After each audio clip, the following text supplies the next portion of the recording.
The bus let her off where the road ran out, a ragged shoulder of gravel above a valley glazed with autumn aspen, gold like a spill of coins. Tamsin Quill stood alone beneath the enormous open hand of the Rockies, the peaks rimed with an early dusting of snow, the air bright and thin enough to make each breath feel earned. She had a pack that had seen better countries, a coil of climbing line, a dented thermos, and the kind of silence inside her that only miles could build. No one had told her where to go next. The map folded in her pocket was a rumor at best, a traced whisper of switchbacks and survey marks that felt more like a dare than a route. Before we jump back in, tell us where you're from. If this story moves you, please subscribe. Tomorrow, I have a special story for you. She smiled despite herself when she heard her own voice in memory, the outro line she'd recorded into cheap microphones for the 200 strangers who listened while washing dishes or driving night shift. Drifter's Almanac, they called her channel. It had a clean ring to it like enamel. But the truth was grittier. She moved because stopping meant hearing the names again, her brothers, her mothers, the ones the judge never said out loud, and because sometimes you could only heal in motion. The wind combed the grass. Far below, the river made a diagonal of silver across a shadowed meadow, braided into oxbows, its sound a soft quarrel with stone. Ravens knuckled the sky, their language old and smug. From the trailhead sign, half-rotted, she learned what she already knew. The Forest Service had closed the upper basin last year after slides took out the spur road and a pair of hikers disappeared in late spring. There had been a fire 2 summers back, too, the kind that sends the mountains into a new alphabet, black and sharp. None of that was why she'd come. She had an email, a burner one, forwarded through 3 people and a pay phone. The subject line, Eagles pitch isn't dead, just buried. The body, you want something true? Follow the North Fork till the water disappears. Old road, old hash marks. It's all still there. Bring light. Bring lungs. Bring a friend if you've got one. The signature was just a cairn emoji and a slash, like a door left a finger's width open. She had no friend to bring. She had light and lungs. She shouldered the pack and began. The trail was a rumor that refused to die. It laced the slope through aspen and fir, through the scorch-marked cathedral of lodgepole pines where the cones still hung like brown grenades. Every few yards the mountain reminded her who decided the rules, roots slick with melt, a cup bank giving way under her boot, a marmot scolding her as if she'd trespassed on a private joke. Tamsin's legs found their rhythm. Her breath made a metronome. Above timberline the world opened in a sudden reveal, the cliffs sheared bare, the talus fields glittering like spilled knives. She found the North Fork by ear, the water's quick, impatient tongue. It ran out of a notch between 2 sawtooth ridges and then ducked into a culvert of willow and alder so dense it looked like the mountain had combed its hair over the river. She bushwhacked along the bank until the willows began to thin and the stream folded abruptly underground. The surface became a jigsaw of limestone, the water vanishing into swallow holes and seams. The email had been right. The river disappeared as if someone had stolen it whole. Old road, she murmured, scanning the slope, and then she saw it, a faint bench cut into the hillside, colonized by lupin and sage, old square nails rising like teeth. The road had been dynamited to rubble in 2 places, but the line of it persisted, a scar the forest kept trying and failing to forget. White paint hash marks flashed from a few boulders like the ghosts of directions. She followed. The first sign of the mine wasn't the mouth, it was the smell. Wet coin. Iron and cold stone and that hollow tang of air that hasn't tasted daylight in decades. You feel it in your teeth before your head names it. The road led her along a ridge and then around a shoulder of rock where the talus scree sloughed down into a bowl of shadow. There the adit squatted, a black rectangle braced with timbers bleached to the color of bone. The portal had been choked deliberately, debris piled into a false wall, cribbing knocked out, a polite little avalanche of history. Polite or not, it hadn't held. Someone, not recently, not yesterday, but not in the epoch when men wore suspenders like harnesses, had dug a man-sized crawl through the collapse and shored it with jack pine spalls. The pine had dried and twisted and then hardened into a riddle with no wrong answers, go in, or go home. Tamsin took a slow breath. The air biting her tongue told her the mine still breathed, however shallowly. She tightened her headlamp until the strap pinched her temples, clipped the spare lamp to her chest strap, and uncoiled 10 meters of line to fix as an umbilical just inside the portal. She did it all automatically. The body knows how to bargain with fear, how to make rituals that say I'm not a fool, I am a pilgrim. Inside, the light found a corridor ribbed with old timber sets, each one stamped EP, Eagle's Pitch, its letters blurred by creosote and time. The floor was tamped fine as flour. The rails had been pulled long ago, only spikes remained like blackbirds sunk to the neck.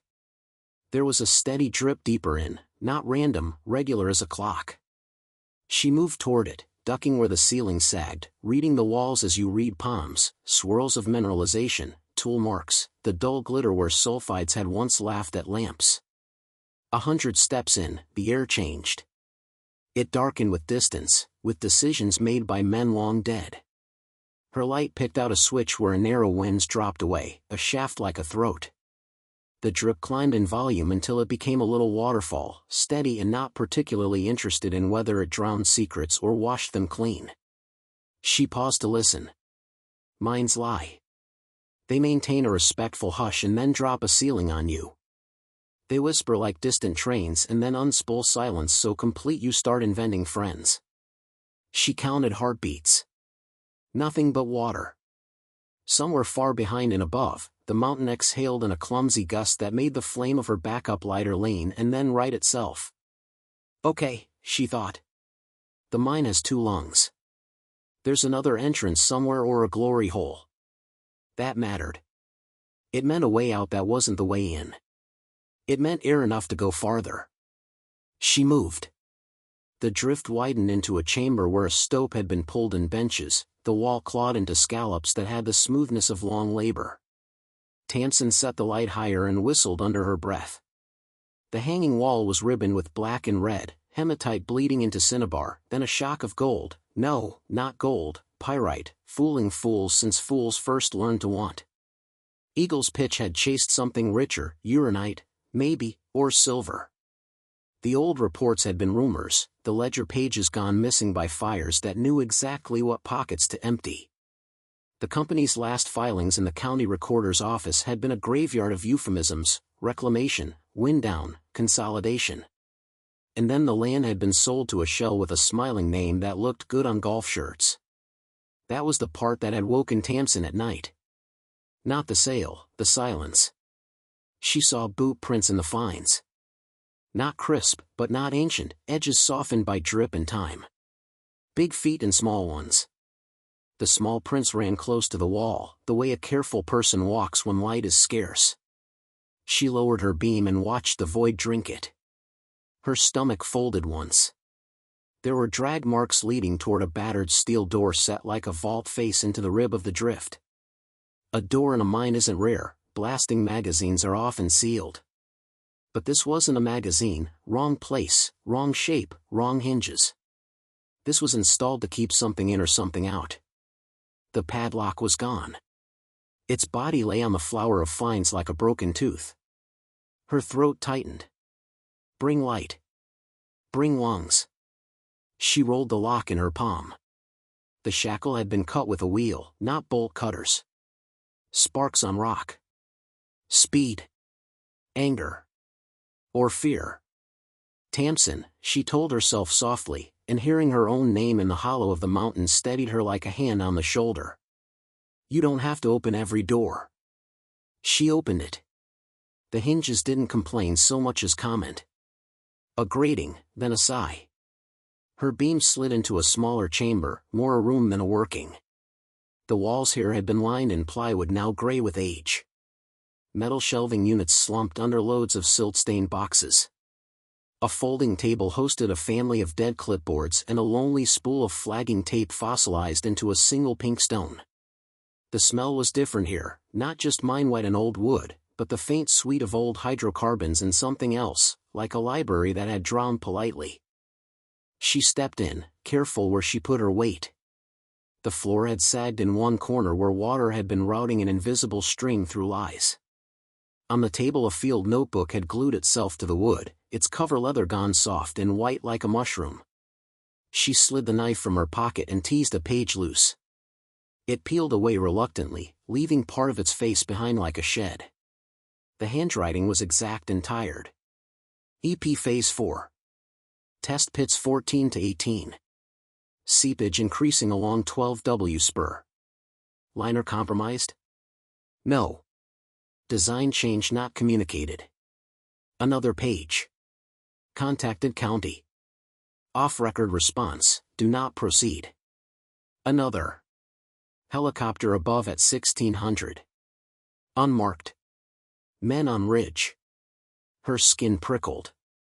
Finally, a page where the handwriting changed, hasty, the letters leaning like they were trying to run. They're moving it through the old vent. If anyone finds this, follow the air. They can't bury that. There was a date. 7 years ago. She stood very still. The scope of it uncoiled in her slowly, like a rope she'd been gathering and only just realized was a snake. Eagle's Pitch had always been a rumor in the valley, uranium back in the bad decades, then silver and a price spike, then nothing but men with clipboards. But one winter, children downriver had rashes that didn't heal. Cattle miscarried late. The clinic's doctor had moved away after his brake lines failed and his landlord lost the deed to a bank that never returned calls. The paper in town had printed a letter that used the word unrelated like a spell. People learned to swallow other people's pain like air. Tamsin's radio clicked in her pocket. She'd brought it out of habit, the kind you earn alone on the road. The little handheld had no one to talk to. It ticked like it had a heart. She turned the dial down and then caught herself smiling at the absurdity of trying to be polite in a room that had waited 7 years for a human voice. She explored. Boxes had labels curling off like tongues. Water quality, archive B, MMU reports. Sample logs, chain of custody. Many were full of nothing, mice had nested in proofs, mold had eaten names, but some were heavy with damp paper that still wore typing like a faded tattoo. She photographed each box and its contents with a method she'd invented to keep panic from eating her, 3 angles, then a close-up of any name that still remembered itself, then a note into her recorder with a time stamp and the sound of her own breathing where a metronome might have gone. At the back of the room a filing cabinet had tipped against the wall at a studied angle. She hauled it upright, swearing softly as Russ tried to deny physics. The drawers slid like teeth under a dentist's hand. Inside, plastic binders sleeved in cloudy polypropylene. She cracked one open and the smell of plasticizer and old toner was weirdly intimate. EP Phase 4, Alternatives Analysis. The executive summary had more white space than judgment, the body of the report told clean lies in clean fonts.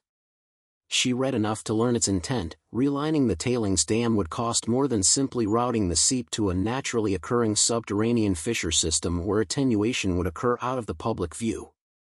Attenuation. Out of the public view. She swallowed, and her mouth tasted like she'd chewed a coin. Under the binders, an old laptop lay cocooned in a zip bag. The bag had sweat on the inside, condensate from years. She unzipped it, wiped the aluminum clean with the hem of her shirt. The machine was older but not ancient, its ports the kind that border guards no longer recognize. She tried the power button. Nothing. Of course. She turned it in her hands as if it might tell her something and felt a rattle. A panel on the bottom slid free with the coaxing of a thumbnail, revealing a small drive seated like a tooth. She did not breathe for a full 2 beats.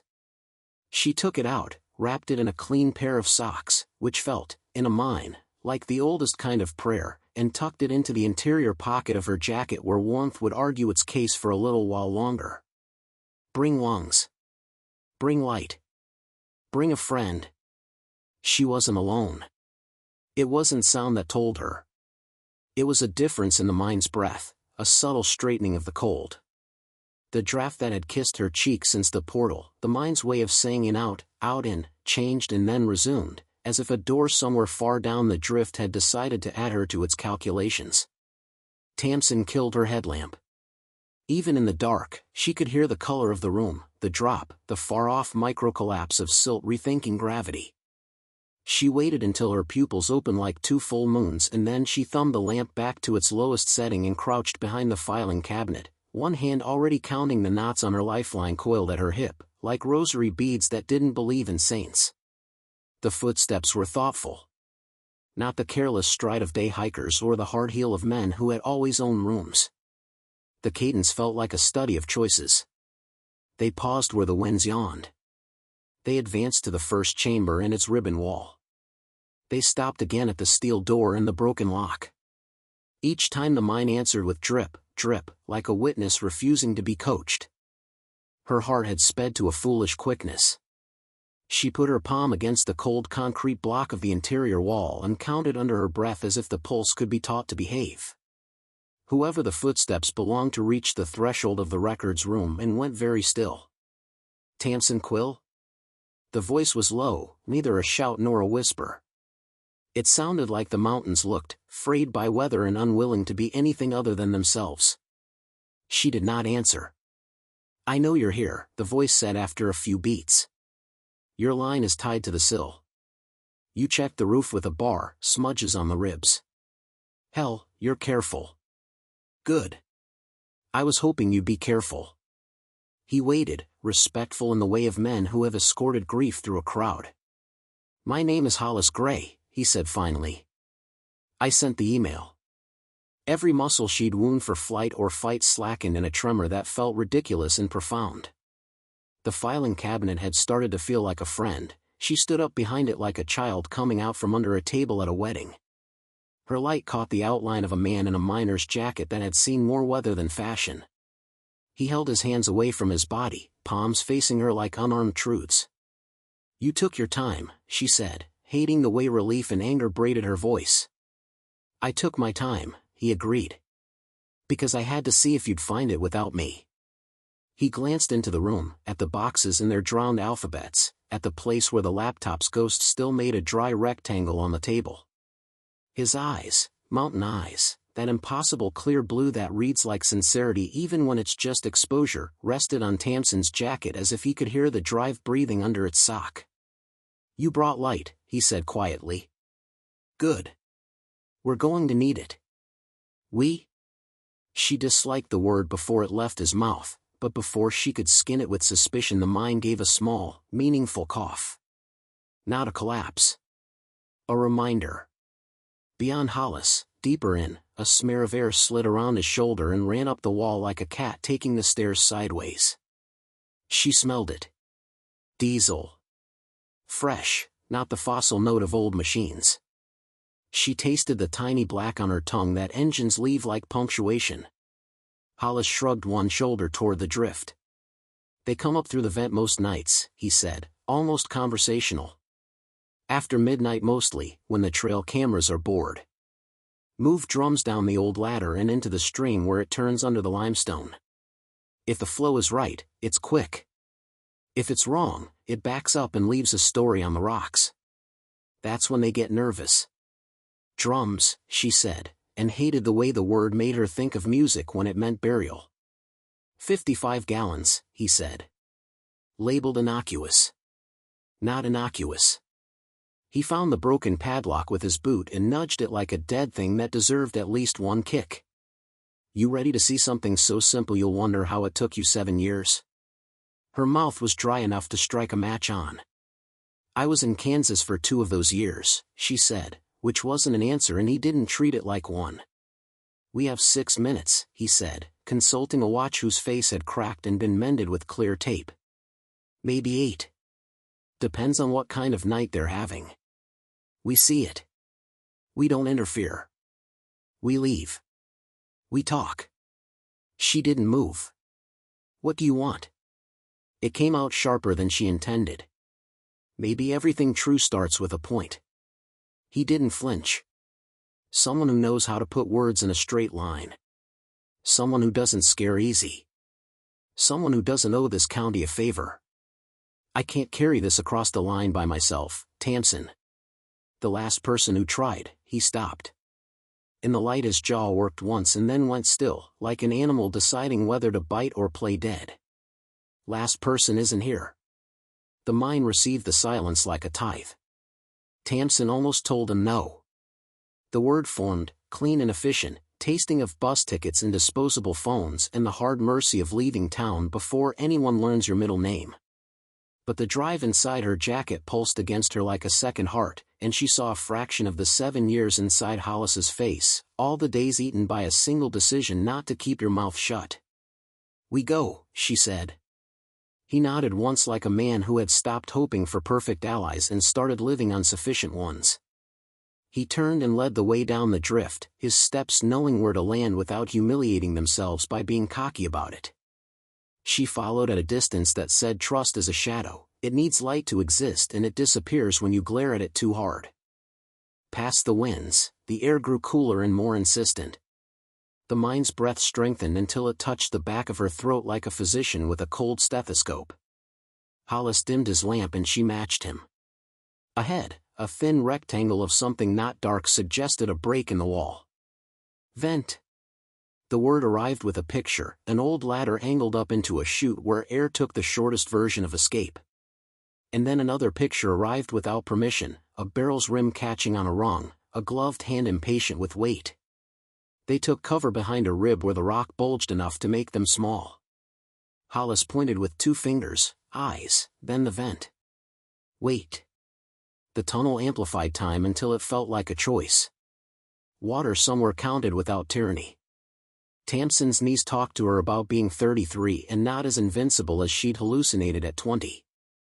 She shifted and the grit under her boot made a sound so loud it could have been an aria. She grimaced and looked at Hollis, who didn't bother to return the expression.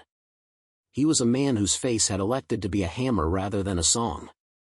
The first barrel came like a ghost in a hospital corridor, white, scuffed, anonymous. It nosed over the lip of the vent and hung a heartbeat in indecision, then tipped and slid down the ladder, catching and releasing, each impact sending a dull report through the mind like a cough disguised as a laugh. A rope around the barrel's middle controlled its sulky descent. The rope belonged to a hand, and the hand to a man whose silhouette occupied the vent mouth, broad-shouldered, a knit cap pulled low, night vision goggles slug-like on his forehead. Another silhouette joined him, smaller, quicker. Voices came down in shreds, language without context, context without words. Tamsin had to remind her own mouth to stay closed. She watched a second barrel come to the ladder like a moon. The men above worked with the competence of habit. No hurry, no song. The rope burned and they fed it more, unconcerned with the story of friction. Hollis leaned close enough that she could feel the ghost of his breath on her cheek. They used to run it by truck, he breathed, almost not talking at all. Old logging road. Then the washout did the county a favor it didn't mean to do, and they got creative. Creativity is how a place learns to launder a sin. She wanted to ask 100 questions. Who, how many, what does the sheriff know, what does the sheriff cost, but the mind made their mouths into a treasury where words accrued interest they couldn't afford to pay. She watched instead. Third barrel, fourth. A whisper of diesel from above as a generator took a small nap. Farther still, a shape, darker than dark, crossed the vent mouth and returned carrying a clipboard, as if the universe loved irony too much not to include it in the choreography. The fifth barrel stuck. It wedged on a rung where it had warped from a spring's worth of melt. One of the men above swore, which was comforting in the way of small human failures. He moved out of view and returned with a pry bar. Metal on old wood. A pop. The barrel jerked and then decided to obey. Hollis's hand brushed Tamsin's sleeve twice, a code she didn't know but understood anyway. Enough. We've seen enough. His fingers tapped his watch. We are almost out of minutes. They reversed themselves, slow, smaller than breath, and then the mind decided to offer its opinion about schedules. Some were back toward the portal, a roof slab the size of a tabletop let go and came down in a tantrum of dust and insult. Sound multiplied in the drift until it felt like the mountain shouted and then laughed at its own joke. The men above froze. One of them turned his goggles down and peered into the shaft, his head a sharp coin against the rectangle of night.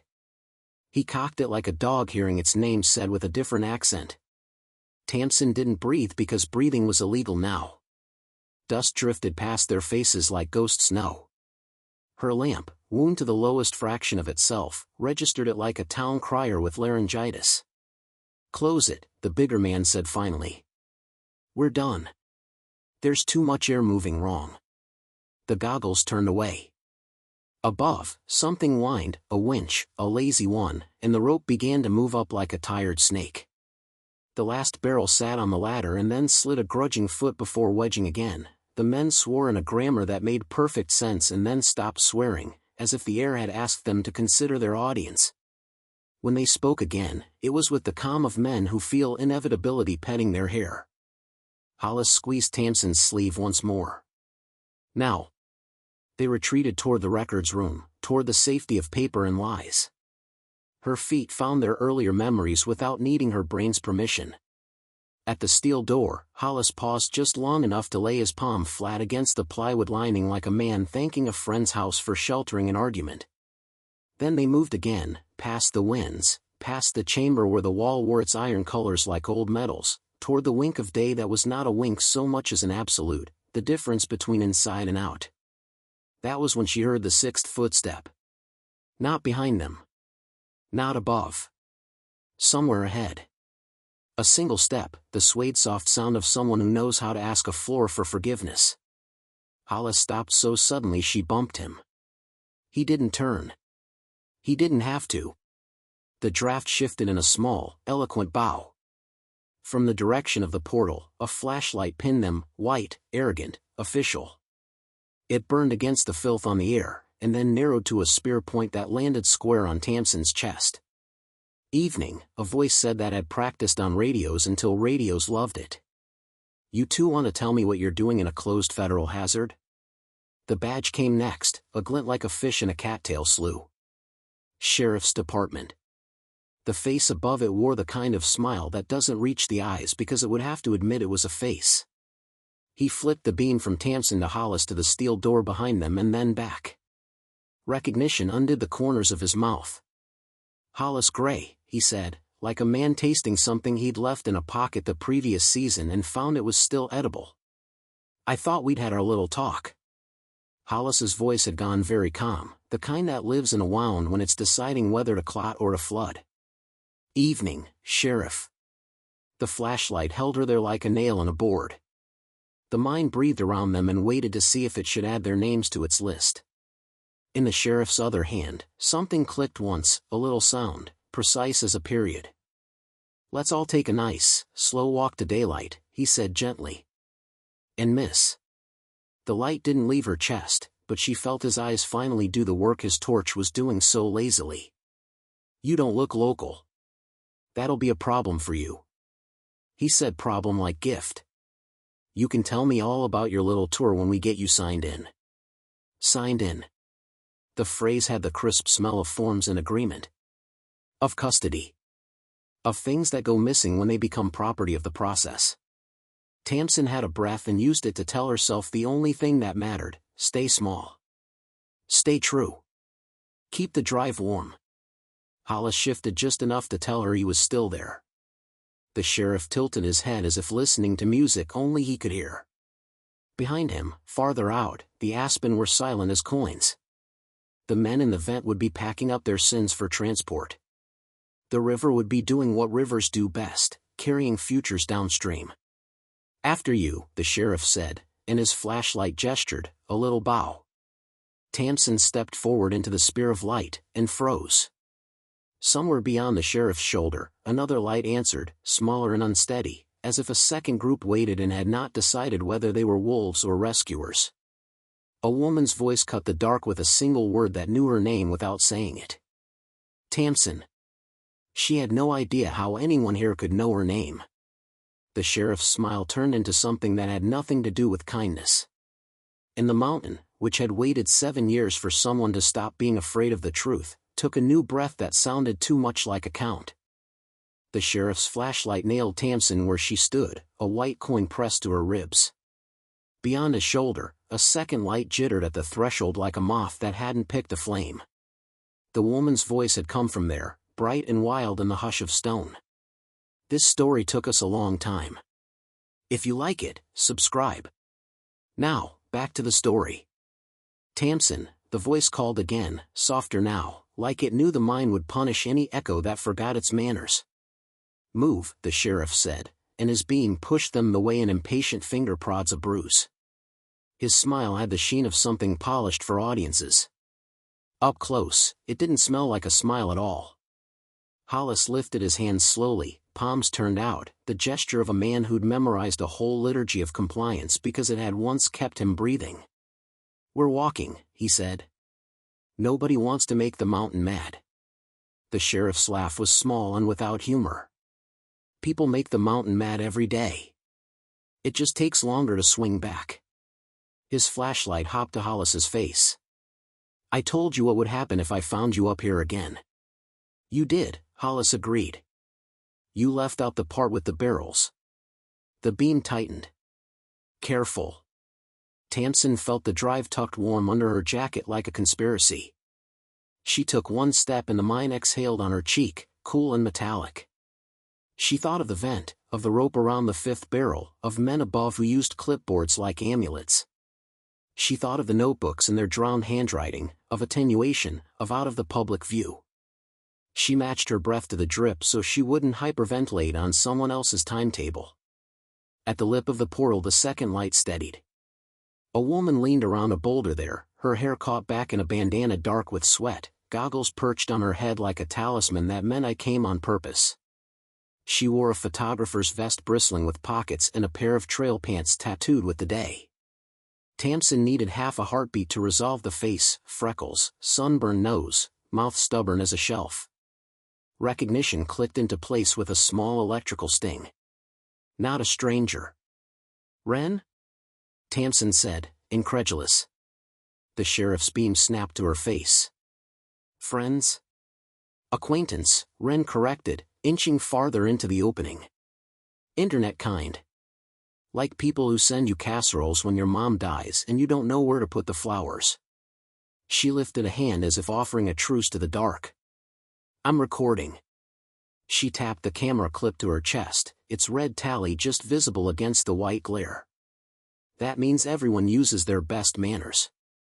The sheriff didn't bother to look at the lens. "Turn it off." "Public land," Wren said. "Public corruption." She smiled with all her teeth. "Also, you don't have jurisdiction in my vest." A muscle in the sheriff's jaw twitched. "Turn it off." "Or what?" Wren's gaze flicked to Tamsin, scanning, finding, guessing. Tamsin put the smallest shake into her head and saw Wren absorb it without changing shape. "You'll arrest my camera?" "Wren," Tamsin said quietly. "Not now." Wren's mouth softened around her name, then firmed. "Fine. I'm a cooperative citizen." She reached up and tapped the button. The little red eye closed. "Now we're all friends with no witnesses." The sheriff's smile returned. It still didn't make it to his eyes. "Much better." He gestured with the light. "Let's go for a little walk. We'll have a nice chat in the truck where air doesn't fall on people's heads. Hollis, you first. Miss Quill, the lady with the vest, can bring up the rear." The four of them arranged themselves into a small procession. Hollis stepped into the cone of light leading toward the autumn, his posture easy but his shoulders high, like a man carrying an invisible beam across a crowded room. Tamsin followed, palms open, the drive a warm lie. Wren slid into place behind, close enough that Tamsin could feel the ghost of her heat through the cold, close enough that if she tripped, they would go down together. They made the change from mine dark to daylight like fish hauled into a boat, sudden, irreversible. The sky seemed too bright, cruel with blue. The aspens shivered coins across the slope, the river threw knives of silver, the mountains pretended they had never once swallowed a secret. The sheriff's truck sat nose out on the old bench where the road had once pretended to be a road. The logo on the door was county, the tires were private money. Next to it, a second truck crouched, unmarked and expensive in the way of things that knew who signed their checks. Two men leaned against that second truck with the polite boredom of hired weather. Both wore ball caps with the kind of curved bill that comes with rules. One had a clipboard. There is always a clipboard. The other had the smile of a man who enjoyed showing people the contents of his pockets. "Afternoon," the smiling one said as the sheriff brought them up. "Pleasure to finally meet you in person, Mr. Gray." He smiled harder, and his eyes stayed Winter. "And Miss Quill," the sheriff said before Tamsin could shape it into a lie. "She's a writer." "Ah," the man said, as if the word meant rare bird.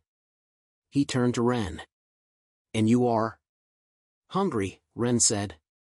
"You got snacks or just warrants?" The man laughed like a zipper. "I like her." He turned to the sheriff. "We're done. The weather's coming up, and the road will be a memory if we don't beat it to the wash." "Not yet," the sheriff said. "I'm bringing them down to the office."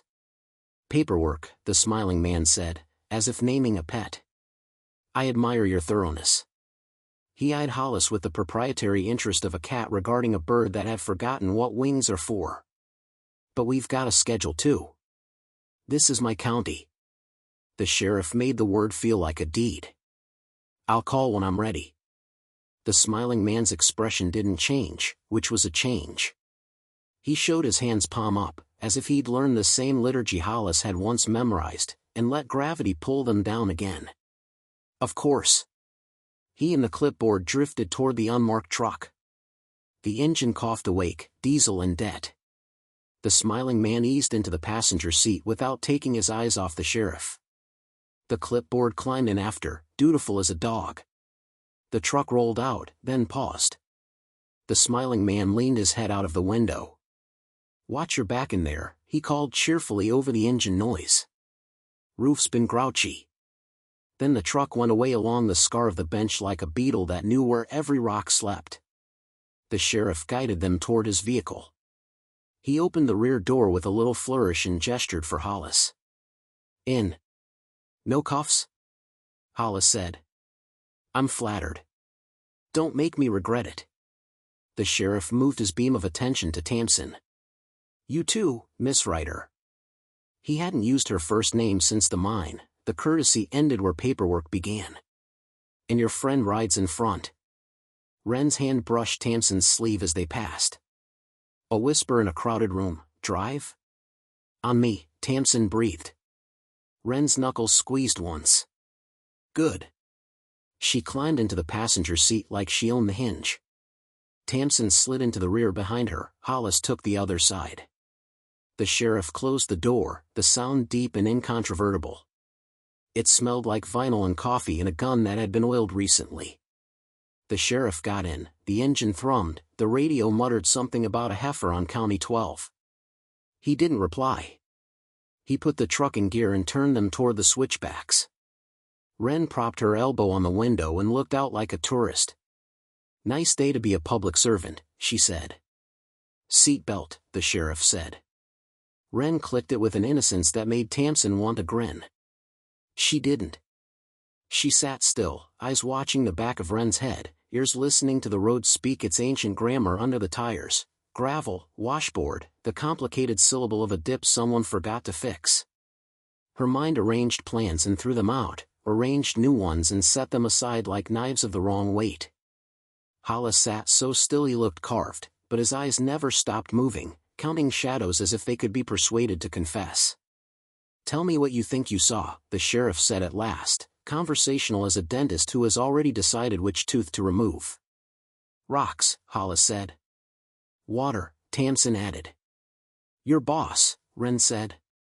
The sheriff's smile showed up for work and forgot its time card. "You city people always think there's a boss." "There's always a boss," Wren said mildly. "They just change their socks more often out here." They crawled down a switchback, the truck's rear swinging wide to show them the valley laid out like a map someone had folded wrong. The river was a knife throwing a white seam through the meadow. Aspen shivered. Clouds shouldered up out of the west, shouldering higher, a parade of bruises. "Tell me why you care," the sheriff said finally. "Hollis, I get. He's the county crank with a bookstore he uses as a confession booth. But you?" The mirror grabbed Tamsin's eyes and held them. You could write about restaurants and get paid faster. Tamsin didn't look away. Do you know what euphemism tastes like? She asked. Like lawsuits, he said. Like metal, she said. Like you chewed a penny that was inside someone else's mouth. She let the silence sit next to him, let it buckle its seatbelt and stare straight ahead. I care because people live downstream and then they didn't. Because attenuation is a prayer someone wrote to money. Because out of the public view is not a place. You talk pretty, the sheriff said. The compliment tried to sound like an insult and ended up sitting on the floor between them, confused. Words don't move dirt. They move people who move dirt, she said. She felt a small, savage joy at the way his fingers tightened on the wheel. Which is why you stopped us instead of the truck with the barrels. The sheriff's laugh was all gravel. You don't know what I stop. His radio sighed. He turned it down more. You don't know what happens here when the phones stop working and the road washes out and men still have to feed their kids. Kids still drink water, Wren said. Even on days that end in Y. They rolled through a stand of lodgepole and onto the remains of the spur where the fire 2 summers back had cooked the cones to open. A hawk rode the light above them. Lightning stitched the far ridge with a needle so fine it felt like mending instead of warning. The sheriff glanced up at the weather and then set his jaw, professional interest replacing whatever passed for philosophy. It happened at the washout. Everyone in the county had a story about the washout the way everyone in a family has a story about the Thanksgiving where something burned that shouldn't have burned. The road simply stopped being a road. The hillside below it had chosen to become a rehearsal for falling down. The county had draped a lane of steel plates across the scar like a hurried apology and told drivers to think light thoughts. They were halfway across when a rifle cracked. The sound was not cinematic, it was precise and ugly. The windshield spiderwebbed in front of the sheriff's face, a sudden white flower. He cursed and ducked, and the truck fishtailed, steel plates skating. Tamsin's shoulder hit the door, the seatbelt took a bite out of her collarbone, Wren swore like a prayer, and Hollis's hand found Tamsin's knee and pressed down hard. Stay, he said, and then louder to the sheriff, cut it left, left. The sheriff did. The truck slewed, kissed the dirt berm, and stopped with the right front tire hanging over nothing that would love them if they asked. Another shot spat chips from the plate in front of them, spang, tidy, almost bored. The sheriff's radio decided to perk up at last. Unit 3, copy, shots fired. Stay down, the sheriff snapped into it, as if the radio had failed because it had disobeyed. He peered over the wheel, body arranged to be as small as his coat. Where? Hollis's eyes had become instruments. North slope, he breathed. Below the snag. 200 yards. Professional. Professional, the sheriff repeated, and didn't bother to hide the disgust. He cracked his door and slid down behind it, using the frame as a shield. On my count, you 3 bail and get behind the culvert. Absolutely not, Wren said. I'm not getting out with a shooter on the hill just because you like giving orders. You want to sit in a fishbowl? The sheriff snapped. Count to 3. He didn't get to 1. A third shot cracked and took the side mirror cleanly, neatly, a hilariously expensive punctuation. The shooter wasn't trying to kill them, the shooter was hurting. Tamsin's mind took a picture of the slope automatically, of the snag and the glint of something that wasn't a rock, of the angle they had to be using to control the plates. She tagged it in memory with the kind of name you give a file you can't afford to misplace. Now, the sheriff said. Go. They went. The truck was tall, the ground was farther away than Tamsin wanted it to be. She felt dirt go up her sleeve and didn't care. Wren slid next to her with a grace that belonged to people who learned to run critical paths without being seen. Hollis hit the ground and was on his feet without a decision. The sheriff stayed behind his door, peering, counting. 1 shooter, he said. Maybe 2. Company? Wren asked, voice clipped. Private, Hollis said. Or a contractor who eats private money for breakfast. Can they see us here? Tamsin asked. Not unless the mountain stood up, Hollis said. He looked at the sheriff. You're going to call this in? I did, the sheriff said. They'll get here when the plates decide to be a road again. He squinted along the slope. Lightning stitched the ridge again, closer. Thunder walked down the draw with the slow dignity of a judge. We're moving. Crawl the culvert. It spits into the creek. Congratulations, Wren said dryly. You've invented a tunnel. Move, the sheriff said, no humor left in him now. Gray, you first. They slid into the culvert one by one, the cylinder swallowing them with the indifference of infrastructure. It smelled like silt and algae and bird bones. Tamsin's shoulders brushed the corrugations. Her headlamp made a geometry of the repeating ribs that wanted to hypnotize. The water at the bottom of the pipe was a ribbon their knees wrote their names in. Behind them, another shot rang, not a miss this time but a ricochet on steel that felt like a mouthful of pennies. They wriggled forward on elbows and shins. Wren hissed once when she scraped skin, otherwise she made no sound except breath. Hollis moved like a creature who had evolved for this. Tamsin, halfway between them and the sheriff, felt the claustrophobia reach up like a hand that didn't know if it meant to comfort or to choke. She kept her mind busy, count the rings, think of the river, think of the drive, a small warm truth tucked where lies couldn't breathe. The culvert opened into a brushy ditch that did an impression of a creek when it wanted, of a road when it needed attention. They belly crawled through willow until a boulder gave them a suggestion of wall. Hollis rolled onto his back, eyes scanning the slope. Down, he said. To the bend. The creek hides us and then the cottonwoods take the job. Sheriff? Tamsin asked. It surprised her that she cared. Hollis listened, then tilted his head. He's coming. He paused. He didn't have to. The sheriff slid out of the pipe like a rumor. His jaw was set so hard it probably had a plan of its own. He took a quick inventory with his eyes, nodded once as if nobody had asked his permission to remain alive but he was glad they had, and jerked his head downslope. Go. They went. The ditch braided into a runnel where the storm's first heavy drops began to knock up dust. The creek made itself official 100 yards later, shouldered with boulders that remembered glaciers fondly. Cottonwoods took them into their small cathedral. The ridge swallowed the road with the casual cruelty of distance. Only when they were deep enough in the trees that even a professional would have to work to draw a line through them did they pause. The rain made a privacy curtain that tasted like copper where it touched Tamsin's tongue. Wren leaned against a trunk, eyes bright. We getting arrested later or earlier? Nobody's getting arrested, the sheriff said. Today. He wiped his face with his sleeve like he wanted to take it off. Listen to me very carefully. You two, he indicated Tamsin and Wren with the smallest flick, are leaving the county by morning. You, to Hollis, are going home and forgetting the mine exists. Not your best joke, Hollis said. The sheriff's smile came back and shook in his fingers like it wanted out. Hollis. I can't protect you from what you're poking. You know that better than anyone. I can scare off weekend contractors with a badge and a temper. I can't scare off men who buy senators like steers. He looked at Tamsin. And you, Miss Quill, don't have any idea what your words cost when they cash against my people.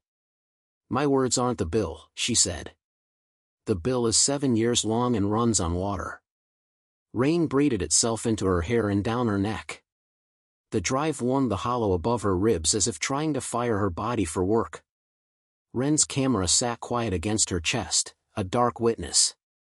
Lightning cracked closer. The creek cheered for itself. What do you want? The sheriff asked finally, not a challenge this time but a question from a man who once believed in choose your battles and now specialized in lose your battles slower. Time, Tamsin said. A day. 12 hours. Enough to secure what's in the mine and get it somewhere it can't be eaten. Enough to put a story in a straight line and aim it where it can't be bought. Impossible, the sheriff said. Everything you do for a living, she said, used to be impossible. He laughed once, not kindly but not unkindly either. You want to go back in? Yes, she said. You're not going back in, he said, and then caught himself looking at Hollis because the question had never been for her alone. Tell her, he said. Tell her what happens when you think the mountain cares about your schedule.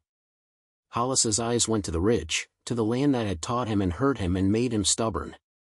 You don't bargain with stone, he said quietly. You make a plan and then you make 3 more plans for when the first one falls off a cliff. He looked at Tamsin. We go back. But we go from the other side. The vent, she said. The vent, he agreed. The old ladder goes up under the notch. There's a goat path only goats and men with bad ideas use. There's a slot you can lower through. If we're quick and the weather doesn't decide we're offensive, we can be in the records room in an hour. We pull what we can. We're ghosts by dark. The sheriff had his eyes closed as if listening to a sermon whose ending was known and never improved by repetition. He opened them and they were winter clear. If I see you near the adit, I arrest you, he said. If I see you on the bench, I detain you until a lawyer in a nice suit arrives to talk about property and cause. If I don't see you, then it didn't happen and I won't swear to anything except the weather. Do you understand what I'm saying? You're terrible at following us, Wren said gravely. Truly one of the worst trackers I've ever met. Wren, Tamsin said softly. The sheriff's mouth twitched, the ghost of an old humor trying to remember its lines.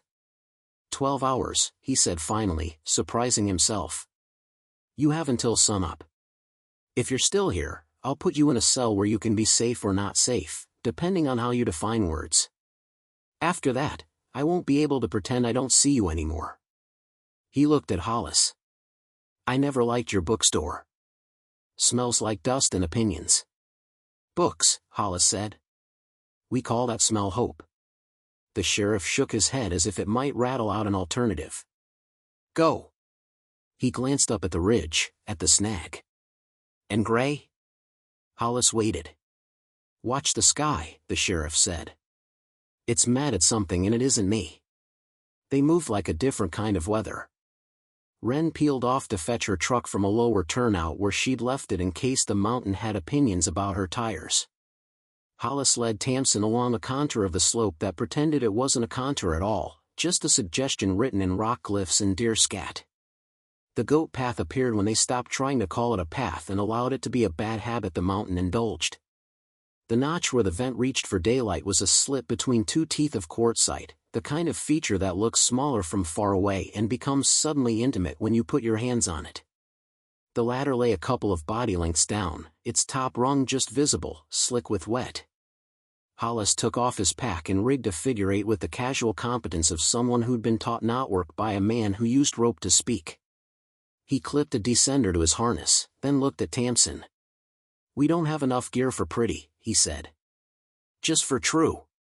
Story of my life, she said. She tied in as he directed, felt the rope say its small prayers around her waist. Rain ran off the lip and kissed her hairline. You first. I'm heavier, he said. If it fails, it should fail on me. She didn't argue. He swung over the lip and became a man suspended in his own conviction. The ladder accepted him with creaks that did not feel personal. He descended steady, 1 rung at a time, his boots finding places that weren't precisely places. A minute later, on the last rung. There's another 3 feet to the shelf. You'll drop. It's ugly but it's not far. Tamsin breathed, checked her knot again like checking a door you already locked twice, and went over. The rock wet her palms and made a amount of friction. For a breathless second the world was only rain and rope and her own weight interrogating her choices. She found the first rung, then the second, and discovered that fear had fingers that could be trained to work. When the ladder ran out, she hung and felt Hollis's hands on her waist, firm, a promise. She let go. The shelf hit her boots like a friend who still loved her after she'd said something cruel. They were in the vent's throat now, the air moving like a small animal that couldn't decide if it liked them. Hollis cupped his lamp, and the beam answered small. Quick, he said. We're a rumor. The slot ended in an offset where, if you swore quietly and made yourself temporarily into fabric, you could slide into the side passage behind the old ladder frame. The smell of diesel was fresh chalk on the blackboard of stone. Tamsin touched the vent wall and felt the vibration of the mine's breath in her fingertips. It felt alive and not at all in love with them. The records room waited with its drowned library and its honest lies. They moved inside with the economy of people who had already failed at dying today and didn't want to try again. Tamsin went straight to the cabinet she had pried open. The binders were as she had left them.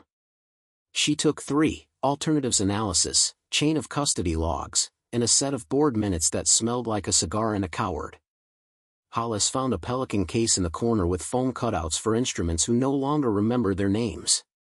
He gutted it and began packing the evidence with a care that put the tenderness back into his big hands.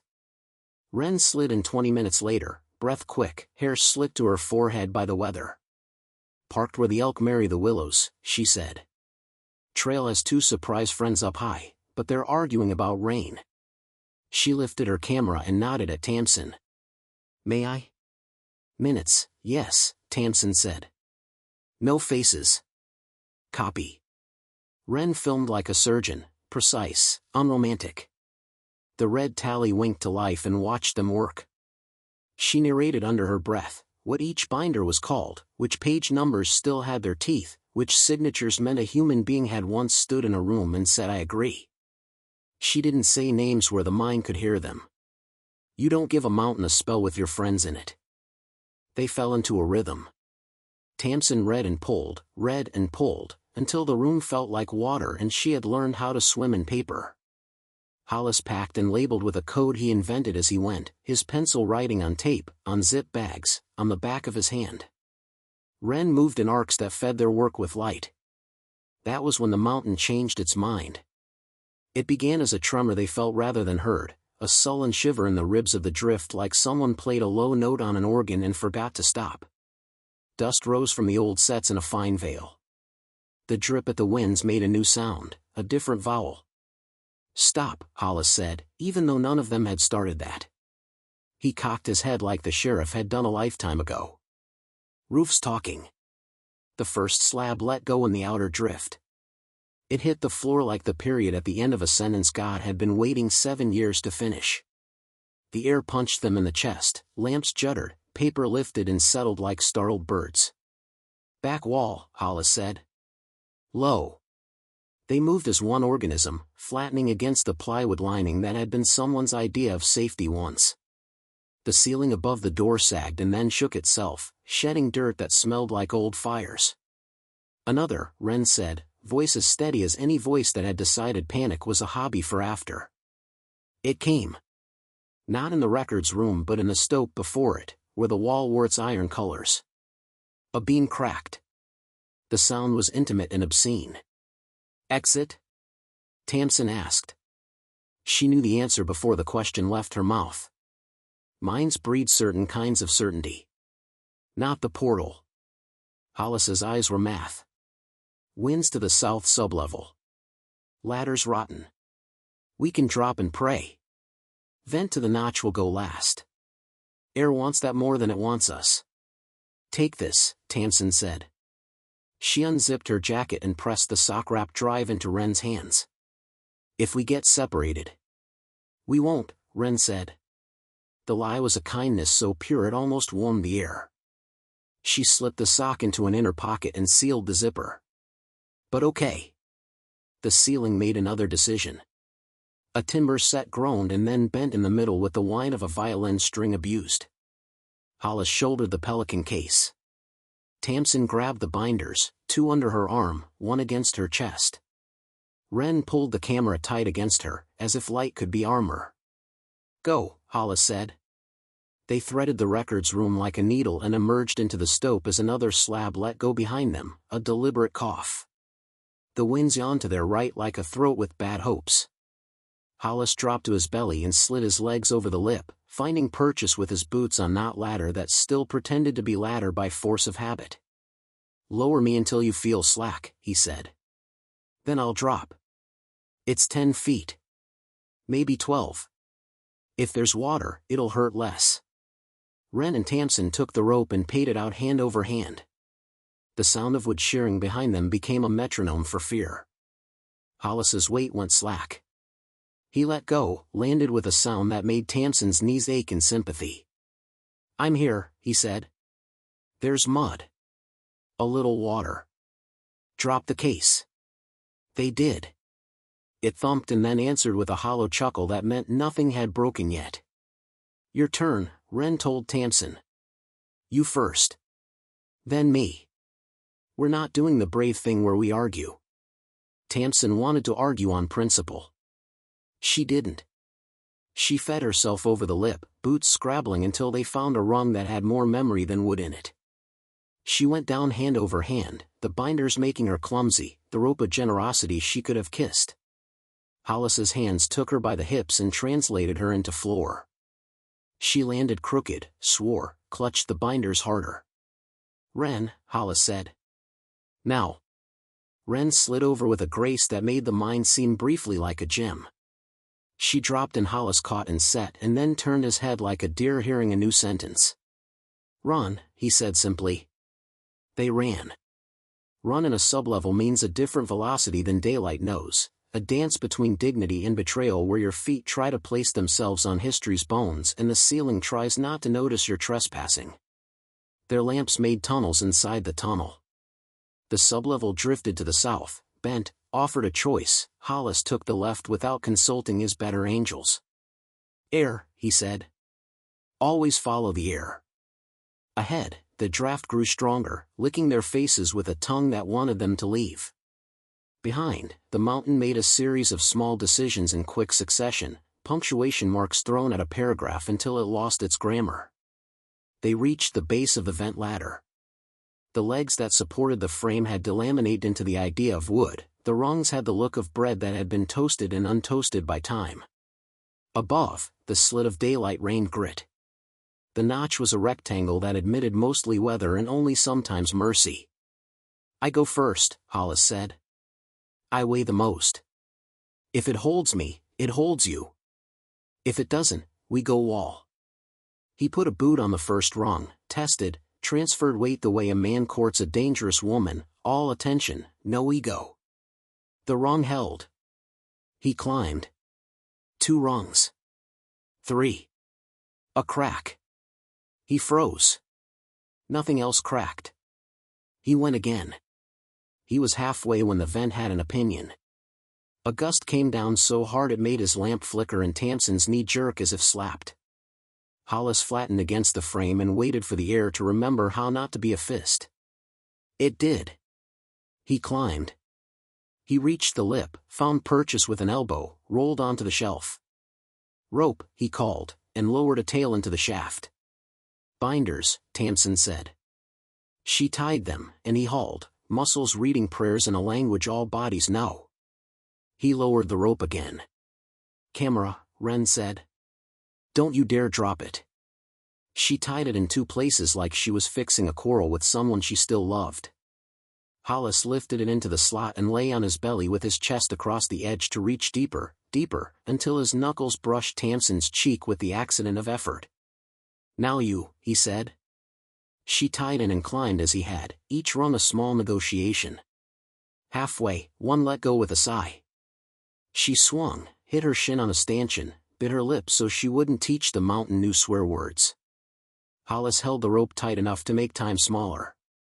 She got a knee over, then a hip, then was on the shelf with her breath out in the world where Sky could edit it. "Ren," Hollis said. Ren pointed at her vest. "Drives on me. If I fall, you go without me and send my camera to my mother." She put her weight on the first rung and it held. "Tell her I died doing cardio." She climbed. She was 2 rungs from the shelf when the mountain made its last decision of the day. A slab somewhere back in the main drift let go and hit the floor with a sound as flat as certainty. The gust that followed Kanoni down the vent, took Ren's foot off the rung, and threw her sideways. She grabbed a spar with both hands and hung, her boots flailing like punctuation.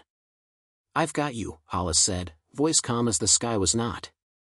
He reached down his full arm length. Tamsin flattened beside him and reached too, fingers outstretched until they felt like verbs. Ren swung once, twice, then managed to plant a boot on the next rung and lunge. Tamsin got her wrist. Hollis got her forearm. They pulled her up into the notch like the last fish into a boat, all three of them panting, eyes ridiculous in their faces. "Okay," Ren said, sprawled on the shelf and staring at the sky like it had both flirted and threatened and she hadn't decided which move to answer. "Okay." She patted her vest like someone counting rosary beads. "Still here." They lay there a breath too long. The vent threw grit in their eyes as if to vote against any notion of rest. Hollis nodded toward the goat path. "Move," he said. "We're not interesting until we hit the skyline. Then we're very interesting." They spilled out into the notch and the storm took one look at them and came closer the way trouble recognizes old acquaintances. The path down was a scribble. Rain slit the rock to an honesty that did not care for shoes. They went anyway, down to the timberline where the aspens met them with a clatter of leaves like applause and warning, down to the bench where Ren had hidden the truck in a stand of elderberry that seemed to lean in as if curious, down to the lower road where the county's idea of maintenance had been to hang a sign that said "Proceed at own risk" and a smiley face someone had drawn a frown on. "Give me the case," Ren said when they were at the truck. "You two don't get arrested together. It's untidy." "Where?" Tamsin asked, looking at the pelican case as if it contained a live thing that might stop liking them. Ren gestured with her chin toward the seat. "There's a false bottom. I keep it for cameras when I camp alone. It will keep a drive warm and a secret warmer." She glanced at Tamsin's jacket. "And I've got the small one. Belt and suspenders."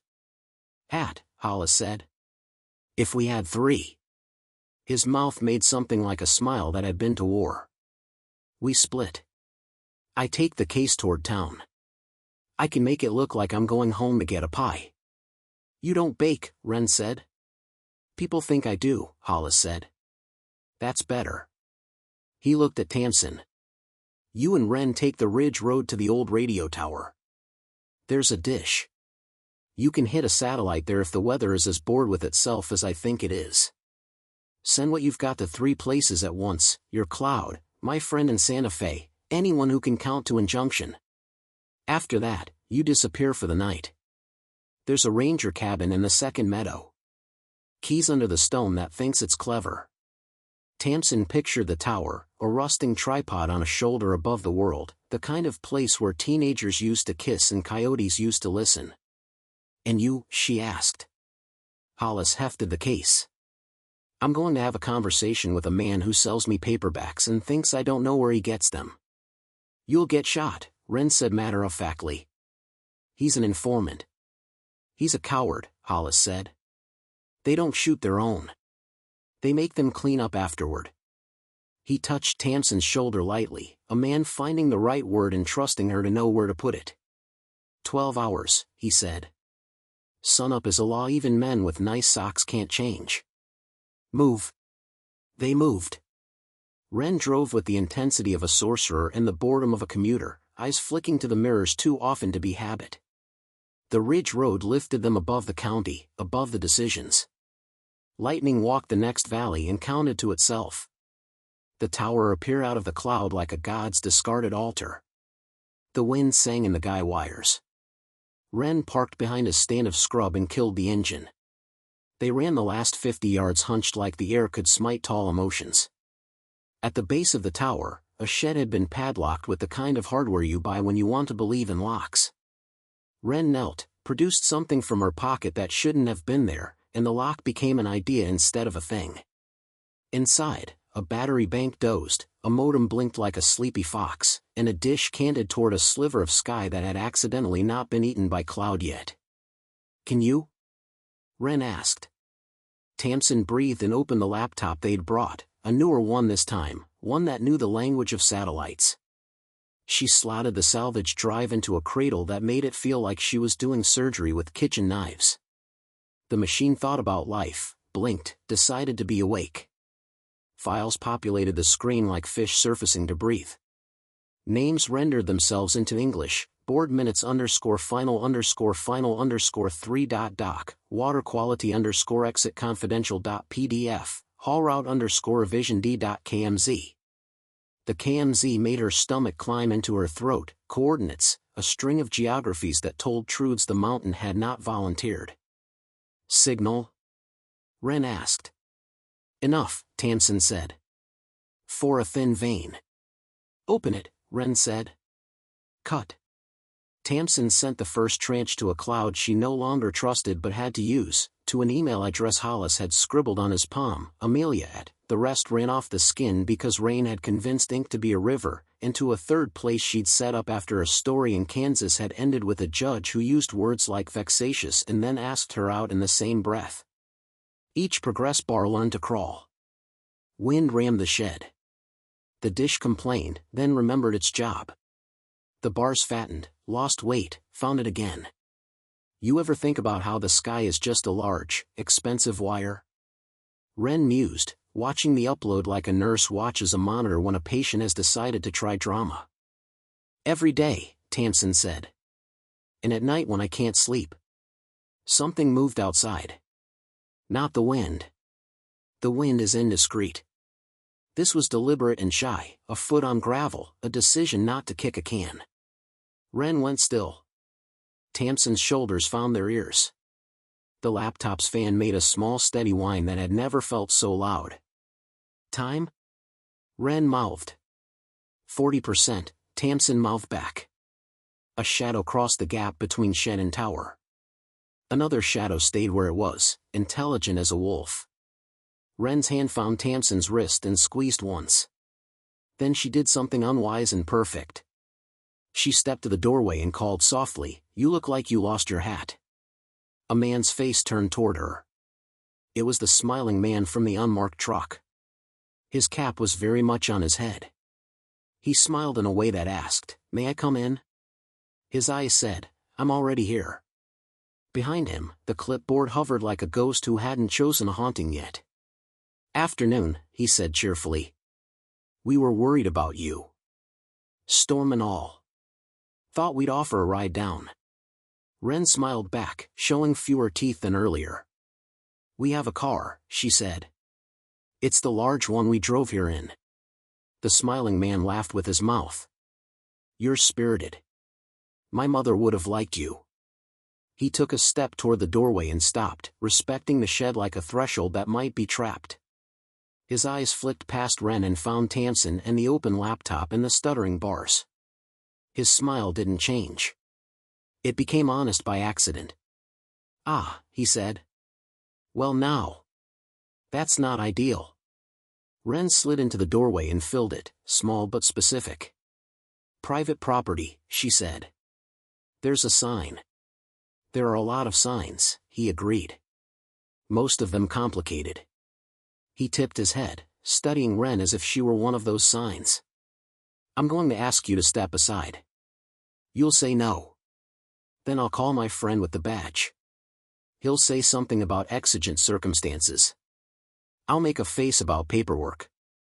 And then all of this," he indicated with a small circle of his hand, the shed, Tamsin, the dish, the thin vein of sky, becomes a county problem. "Or," Wren said, "you could just shoot us like your guy on the hill tried and we skip the choreography." The smiling man's eyebrows went up, genuinely aggrieved. "He wasn't my guy," he said. "He was an independent contractor. Vexingly independent. He's fired." He looked at Tamsin. "Miss Quill, is it? I admire tenacity. I admire craft. I admire stories that understand where they live. This one lives in a small county with a small hospital and a smaller tax base." He spread his hands like a weather report. "You'll hurt people you never meet." "You already did," Tamsin said. She didn't raise her voice. She didn't know how not to tell the truth anymore. 7 years ago. The smiling man sighed as if the number bored him. 7 years ago, a decision was made to move a problem from one place to another. That's all any of us do. The problem didn't die. I'm sorry for your rashes and your fish. I am. but the world is a ledger and you don't have enough credits to close this account. He glanced at the laptop.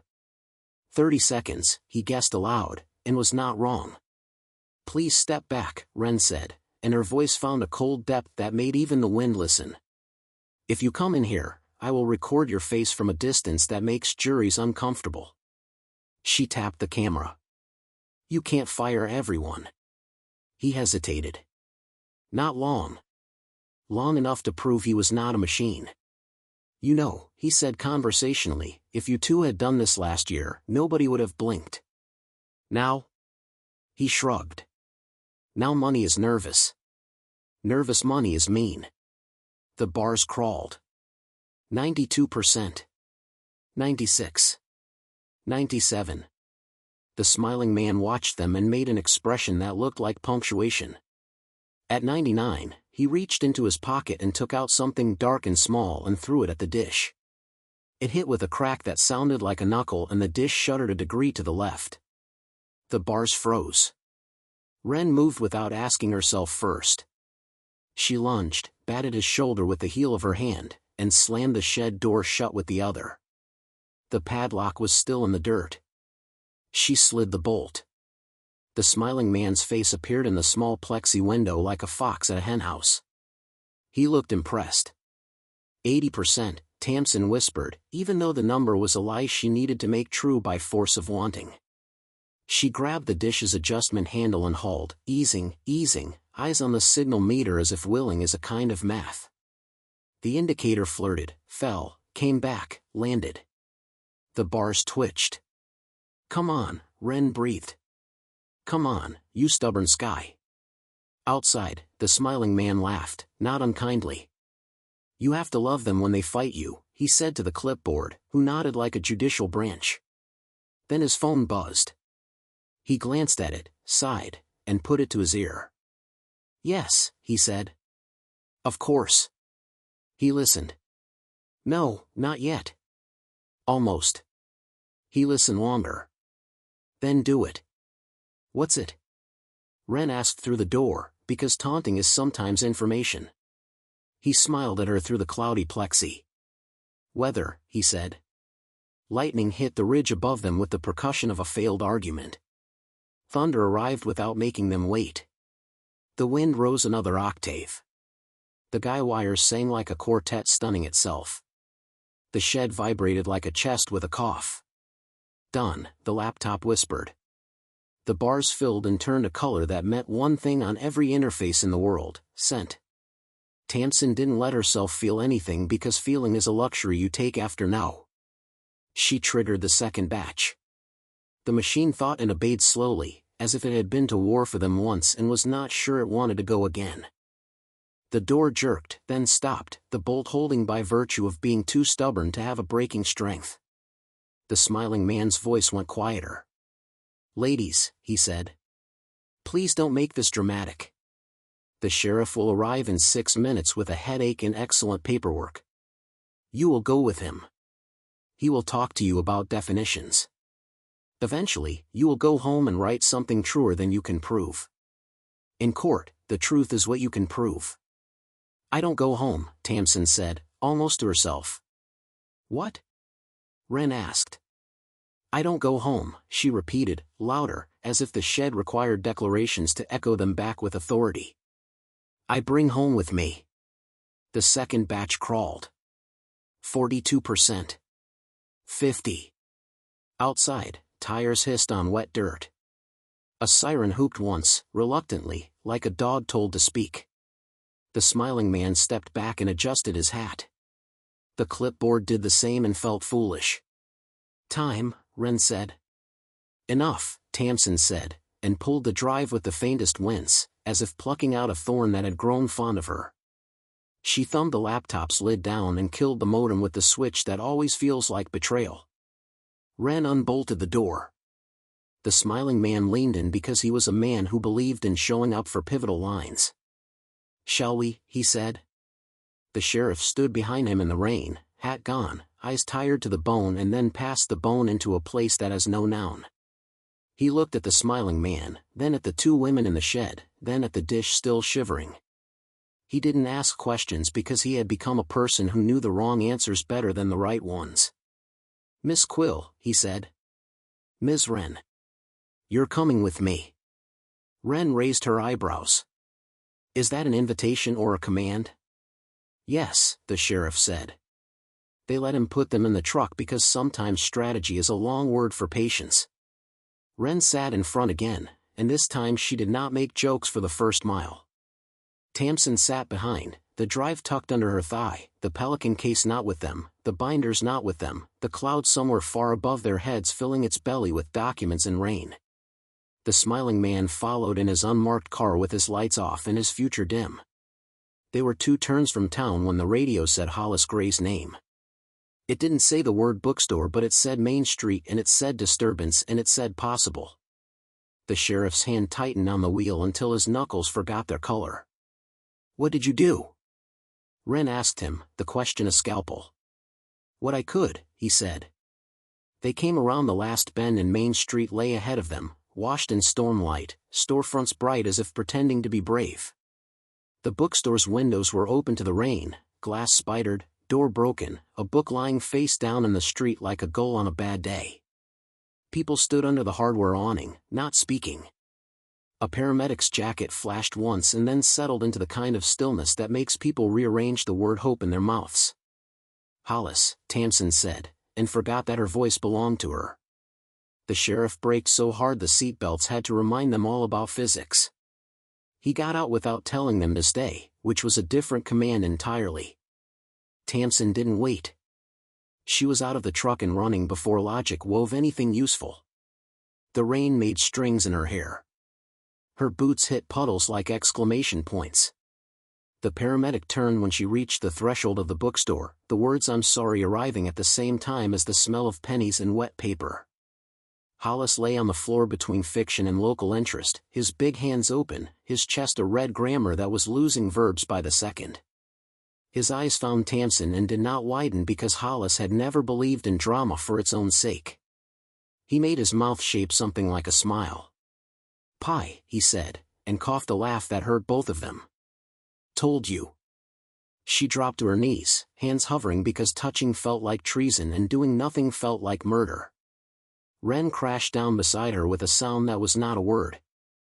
The paramedic said something about pressure and Tamsin put both her palms where a stranger told her to, because sometimes your body knows how to be useful in languages it doesn't speak. Hollis looked past them at the ceiling where a water stain had once meant nothing and now meant everything. "Tell Amelia," he said, and coughed again, and the cough had less voice after it. "Shelf. Under. Thesaurus." He grinned for a heartbeat like a boy who had remembered a punchline. "Never thought I'd." The lightning arrived exactly over town and the thunder did not bother to take a step back. The power flickered. The radios hissed. The sheriff's hand landed on Tamsin's shoulder, heavy as a verdict and as tender as an apology. "Hold," he said, as if anyone had a say. Hollis's eyes found Tamsin's again. "Air," he whispered. "Follow the air." His fingers twitched as if counting knots no one else could see. "You know how." The paramedic said a word that is a door closing. Wren made a noise no animal makes unless it loves something. The smiling man from the unmarked car stood in the doorway in the rain and finally looked like a person who could be surprised. Tamsin felt her hands begin to shake only after she knew they weren't useful anymore. The sheriff's head was bowed, his hat in his hand as if he had remembered it just for this. The mountain outside the door breathed, patient as geology. Tamsin stood. She was not ready to be standing.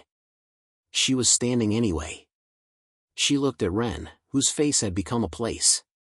Wren nodded once, sharp enough to cut her own hair. "The shelf," Wren said hoarsely. "Under the thesaurus." They moved. The sheriff did not stop them. He did not help. He did not help. He stared at the door and did a complex math problem about duty and mercy and found both numbers refused to balance. The thesaurus was heavier than irony. Wren shoved it aside with both hands and a savage sound. Tamsin felt under the shelf and touched plastic. A sandwich container, ugly and clean. Inside, a second drive, newer, labeled in Hollis's careful hand, EP_copies, give to A. Give to Q. The A was a name without lips. The Q was a question answered and surprised by its own bravery. Voices at the door.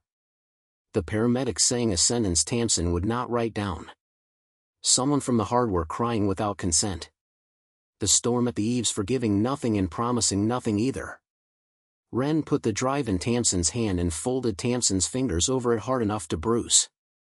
"We go," she said. "Sheriff," Tamsin said, not as a question. He closed his eyes. He opened them. He looked at the smiling man, who was looking at him. Somewhere in that angle a whole career blew a tired breath. He nodded once, like a man who had chosen which set of ghosts to live with. "You have 1 hour before my paperwork finds you," he said. "After that, I am blind." Wren was already moving. Tamsin followed, the bookstore's smell of wet paper and pennies and loss stitching itself into the lining of her coat. They stepped out into rain that had learned their names. The street looked different in the kind of way that never changes back. The smiling man lifted a hand, not waving, not threatening, not empty. The sheriff turned away with his radio at his mouth and his eyes on nothing anyone else could see. The tower would not be safe now. The attic was no longer a door. The vent was a throat that might decide to tell a different story. The river ran with its old impatience toward a valley that still drank it. Wren cut down the alley and into the back lot where her truck had always been the kind that starts. Tamsin climbed in, soaked to the knees, soaked to the name, the drives warm at her stomach and her palm, 2 heartbeats and a count. Wren gunned the engine and turned them toward the road that pretended to be a road and the mountain that pretended not to watch. They had the files moving in the sky. They had a second drive. They had a sheriff who had chosen a definition. They had a dead man's last instruction. They had an hour. They took the old ranch track that stitched the sage between town and the shoulder above the river. Wren's hands were steady on the wheel in a way that said panic could be archived for later. Tamsin looked at the rain walking across the meadow and felt the mountain breathe through the glass. "Where?" Wren asked. "Upstream," Tamsin said. "Where the water disappears." Wren nodded. "The swallow holes. The old culverts. The place where the map goes pale." "Air," Tamsin said. "We follow the air." They reached the end of the track and left the truck behind with its warm engine and its good intentions. The storm wrestled in the trees and asked them to pick a side. They climbed the low saddle that carried them into the familiar basin where the river practiced vanishing. Night arrived in the middle of day like a rumor that becomes a fact before anyone can stop it. Their lamps cut tunnels in the wet black. At the bank where the water went under, Tamsin knelt and put her face to the stream the way a woman might listen at the door of a sleeping child. The river's voice told her the same story it had told the barrels, in, out, the mountain's grammar. Wren crouched beside her, silent for once. "We go in," Tamsin said. Wren nodded, the way you nod when you know the word yes has teeth. "How long?" "An hour," Tamsin said. "Less breath?" Wren asked. "Enough," Tamsin said, and the lie was a sister to a prayer. They tied together with the old climbing line Tamsin had carried since Kansas, since before Kansas, since Montana when a canyon had taught her a lesson with a generous ending. Wren checked the knots and then checked them again. Rain sang on their jackets and made the earth smell like itself. At the lip of the limestone where the river became a rumor, Tamsin turned and looked back. The valley was a bowl full of dark. The town was a smear of light under cloud. Somewhere in there a man lay on a bookstore floor and did not need light anymore. Somewhere in there a sheriff held a radio and chose to be blind. Somewhere in there a smiling man expected to win because he had always won before. The mountain did not expect anything. It knew the long game. "Ready?" Wren asked, and the word made itself a bridge. Tamsin nodded. She gripped the drive in her fist the way a pilgrim grips a relic when the road asks for proof. She swallowed the cold and let it fill her where fear had sat. She leaned into the slot and felt the water take her ankles like a rumor that wanted to be news. "Air," she whispered, and slid into the dark. The river closed over her lamp and the world became a narrow sentence written in stone and water where the only punctuation was her breath. The line tugged once, twice, Wren's code saying "I'm here, I'm here." Tamsin pushed forward, shoulders rubbing limestone, the drive at her chest like a promise, the current arguing, the ceiling bending lower as if to listen. Behind her, the rope tightened, ahead, the air thinned to a mouth. She felt for the pocket above the stream where a caver would put his sins and found it by faith and bruises. She rose into it, face breaking the surface, air thin and cold and perfectly indifferent. She gulped it like a poor person at a buffet. "Here," she called, and her voice went nowhere useful and came back smaller. The line tugged hard. Once. Twice. 3 times. Wren's code changed its mind, it crested into panic. Tamsin took a breath that had to be 2 breaths. She dove and swam back, hands on the rope, mouth closed, the current trying to introduce her to a rock it liked. She found Wren by her lamp's frantic flicker and her leg caught against stone. Tamsin put both hands on the trapped ankle and turned, once, twice, the way you coax a jar when you can feel the threads but can't see them. The rock relented like a bureaucrat. Wren's leg came free and kicked with a gratitude that hurt. The rope tried to make them acquaintances with a new stone and they declined. They backed into the pocket and gasped the pocket's mean air and laughed, and the laughs broke like waves on a wall. "We keep going," Wren said, because saying anything else would have broken something that didn't know how to heal. "Air," Tamsin said. "We follow the air." They pushed forward again into a crawl that earned its name by charging toll. The limestone made them inventory all their bones. The water made choices that didn't include them. They argued their way through. The pocket became a chimney that admitted them one at a time with the barest courtesy, then a room the size of a trailer's bedroom, then a narrow fall where the water jumped 6 feet in a temper and then sulked. The draft strengthened. It smelled like the mine's breath, like timber and iron and old paper. "Almost," Tamsin said. The line went tight again. Not panic. Tension. Wren was back there being exact. The current pressed Tamsin's shoulder and persuaded. She did not agree. She reached for the ledge she could feel but not see and found it with her left hand. She pulled herself up into a space that had the audacity to be dry. "Light," she hissed, and heard Wren's lamp submit to physics and take a breath of air and become useful. The small chamber beyond drank the light and showed them a wall at arm's length with a seam like a scar. Stone and timber met there. "The vent," Tamsin said, and her voice broke on the stone and came back sounding older. "We're under the notch. The shaft is to the left." Wren pressed her ear to the seam. Her eyes went wide. "Listen." They did. Above them and to the left, boots walked, careful and unhurried. Voices made a grammar the seam translated into threat. The smiling man's laugh did not arrive because the laughing was done for the day. A different voice, one Tamsin had heard only in radios, said, "They'll try the vent again. We seal it." Something heavy shifted above, an iron decision meeting a wooden answer. The seam coughed dust into Tamsin's hair. The draft faltered. Wren's lamp hiccuped and steadied. Her hand found Tamsin's and squeezed once. "We have to move," Tamsin said. "Now." They turned from the seam and the boots in the decision and took the only choice that wasn't a choice at all, deeper, following the river where it vanished into a black that felt like a name. Behind them, the vent began to close. Ahead, the water narrowed its mouth to a sentence no one else in the county knew how to read. The rope tightened, and then went slack. "Tamsin?" Wren said, the first time she had let fear be a noun. Tamsin took one breath and spent it like money she would never see again. "With me," she said, and dove.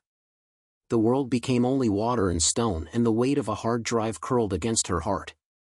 She swam into the throat of the mountain and felt it close behind her like a door that had always been waiting to test the difference between truth and proof.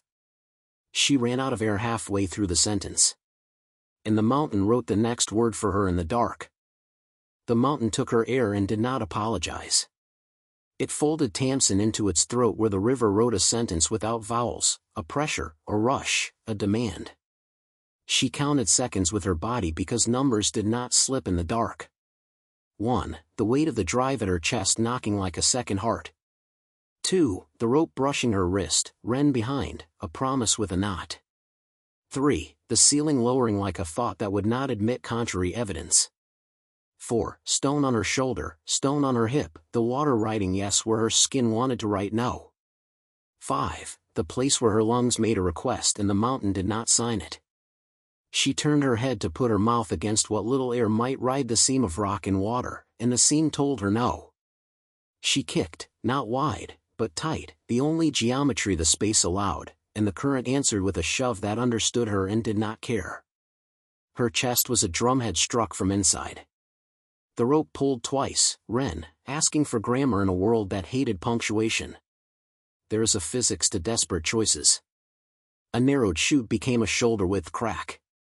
Tamsin forced herself into it sideways, ribs scraping, the drive between her hands like a reliquary she would not surrender even to breath. The crack rose by inches. Her lamp threw a smear of light that made the stone look oiled. Her lungs shouted. She counted again, not in numbers now but in the faces that keep you from letting go, her mother laughing before a chemo didn't take, her brother teaching her to tie her first water knot, Hollis on the bookstore floor saying pie as if the word could fold the world into sweetness, the sheriff's tired eyes choosing a definition. The crack opened like a fist that remembered mercy. Air presented itself, thin, cold, insufficient, and she devoured it in ugly, friendly mouthfuls that were the most beautiful things she'd ever tasted. She turned, tugged the line twice, here, and felt Ren hammer past her shoulder in a rush of light and bone and profanity. Ren surfaced, coughed, laughed once in disbelief, and then pressed her forehead to Tamsin's as if to check whether they both still believed in skulls. Air, Tamsin said, as if the word were a spell they could warm their hands over. Air, Ren agreed, and then, with the rapid triage of someone who had learned to sort hope from habit, how much? The pocket was the size of a cupboard. The stream filled half of it and took most of the kindness. The ceiling was low enough that they had to bend their necks to keep their faces dry. The draft ran along the left-hand wall in the wrong direction, toward deeper dark. Enough, Tamsin lied, but the lie had the right manners. Follow it. The next section was a crawl that felt as if the mountain had been carved by hands that did not like people. They shouldered through while water worried their ankles. The air thread thickened, then thinned, then thickened again, as if the mine was a breathing animal with pneumonia. Ren's lamp flickered once hard, a warning disguised as a joke. Tamsin slapped it lightly and it returned to duty with the steadiness of a veteran who had opinions about rookies. The seam of air widened into a little vault where the ceiling lifted and a skylight of stone breathed a small kindness. On the right, the water disappeared under a lip, on the left, the draft pulled them toward a space whose sound was not water anymore but a whisper of something mechanical far away, a fan asleep and dreaming of work. The sublevel, Tamsin murmured. We're under it. How? Ren asked, not distrust so much as a request for a floor plan in a house that refused to admit architecture. Because of this, Tamsin said, and laid her palm against the wall. It hummed. Slightly, but undeniably. Old mine air moved like confession through a grill. The fan. Somewhere back there. They used it to pull air when they ran barrels. They haven't turned it off because they don't know how not to breathe. We go toward the breath, Ren said, already reaching. They slid into a low worm of tunnel that widened by mood. Tamsin's shoulders sang about bruises she hadn't earned yet. Ren swore once, softer this time. They crawled until the seam brightened into the suggestion of structure, wood in the stone, not planks so much as moldering ribs. The wall admitted a space between timber and limestone. They shouldered into it, the smell of creosote and very old sap waking like a memory. And then the seam became a little door no one had meant to make. It opened into a square of darkness that did not pretend to be natural. They pushed through and found themselves belly down on the damp floor of a culvert built to move exhaust from one dark to another. The fan Tamsin had heard sat far down the chute, unmoving now but occupying the space like a decision that expected to be respected. Beyond it, a ladder bolted to concrete, going up into a black round. Wren clicked her lamp brighter, carefully shielding the beam with her hand. "Stairway to heaven," she said dryly. "Stairway to paperwork," Tamsin said, and tried for a smile that could be a life preserver. They crawled, they climbed. At the base of the ladder, they stopped and listened so long their ears forgot what silence was. Above, nothing moved with human intention. Tamsin hooked the drive strap tighter across her shoulders, tucked the rope around her waist, and started up. The bolts were slick with condensation, the rungs had a fine fur of rust. Her fingers found purchase because fingers are old animals. Wren waited until Tamsin hissed once, "Here," before following. The ladder ended at a steel hatch that had been painted green in the Eisenhower administration. Tamsin leaned her head against it and felt nothing, no vibration, no night, no rain. With a slow hand, she tried the wheel. It grumbled like a man who had decided to be polite after an argument. She turned and turned until her shoulders spoke in a dialect of pain. The wheel spun free. She pushed, and the hatch swung up into a room that smelled like dust and bureaucrats.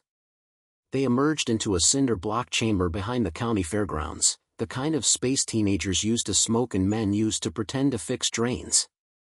A grate near the ceiling admitted a rectangle of evening, wet and indigo. Somewhere out there, Rain had made a plan and then executed it with enthusiasm. Wren hauled herself through after and rolled onto her back in the delicious insult of air that did not have to be negotiated. She said nothing for a long breath, then, "We're not dead." "Not yet," Tamsin agreed. "And, unfortunately, that means a list." They took inventory. Tamsin, drive under the jacket, a second drive in a pocket zipped so hard the zipper complained, a notebook in her pack that had learned to be a sponge, a rope that had swallowed half the river and wanted dessert. Wren, camera warm and loyal, batteries that had paid good money to be dry and were offended by the day, a little blade that looked like jewelry and worked like a tool. Their faces looked like people who had witnessed a story try to decide whether it wanted to be a myth. "What's first?" Wren asked, eyes already evaluating the grate, the shadowed door, the possibility of eyes in the rain. "Amelia," Tamsin said. "Hollis's friend. I want her hands on this before anyone else's." She touched the drive through her jacket as if it could feel the promise. "Then we go to someone who thinks in injunctions." "You say that like it's a grocery list," Wren said, getting to her feet and moving to the door. It was padlocked from the outside with a hasp that had designs on immortality. Wren looked at it the way a locksmith looks at a job and did not touch it yet. "Phones?" Tamsin shook her head. "Mine is a tile with a hobby." She crept to the grate and peered out. Rain turned the fairgrounds to a sheet of dull tin. Beyond the field where kids came in June to ride a carousel, beyond the barn with its sign for 4-H and its smell of oiled leather, beyond the parking lot where trucks learned who they were at night, the town wore its lights like a crown that did not fit. "Sheriff will be everywhere we want to be and nowhere we need him to be," Wren said. "By accident." "By design," Tamsin said, and surprised herself by not making it an accusation. "He gave us an hour." Wren glanced at her watch, then clicked it because water had stolen minutes. 43 minutes. Enough. The lie again. It was becoming a mantra that worked as a wedge. "We get out. We go to Hollis's bookstore."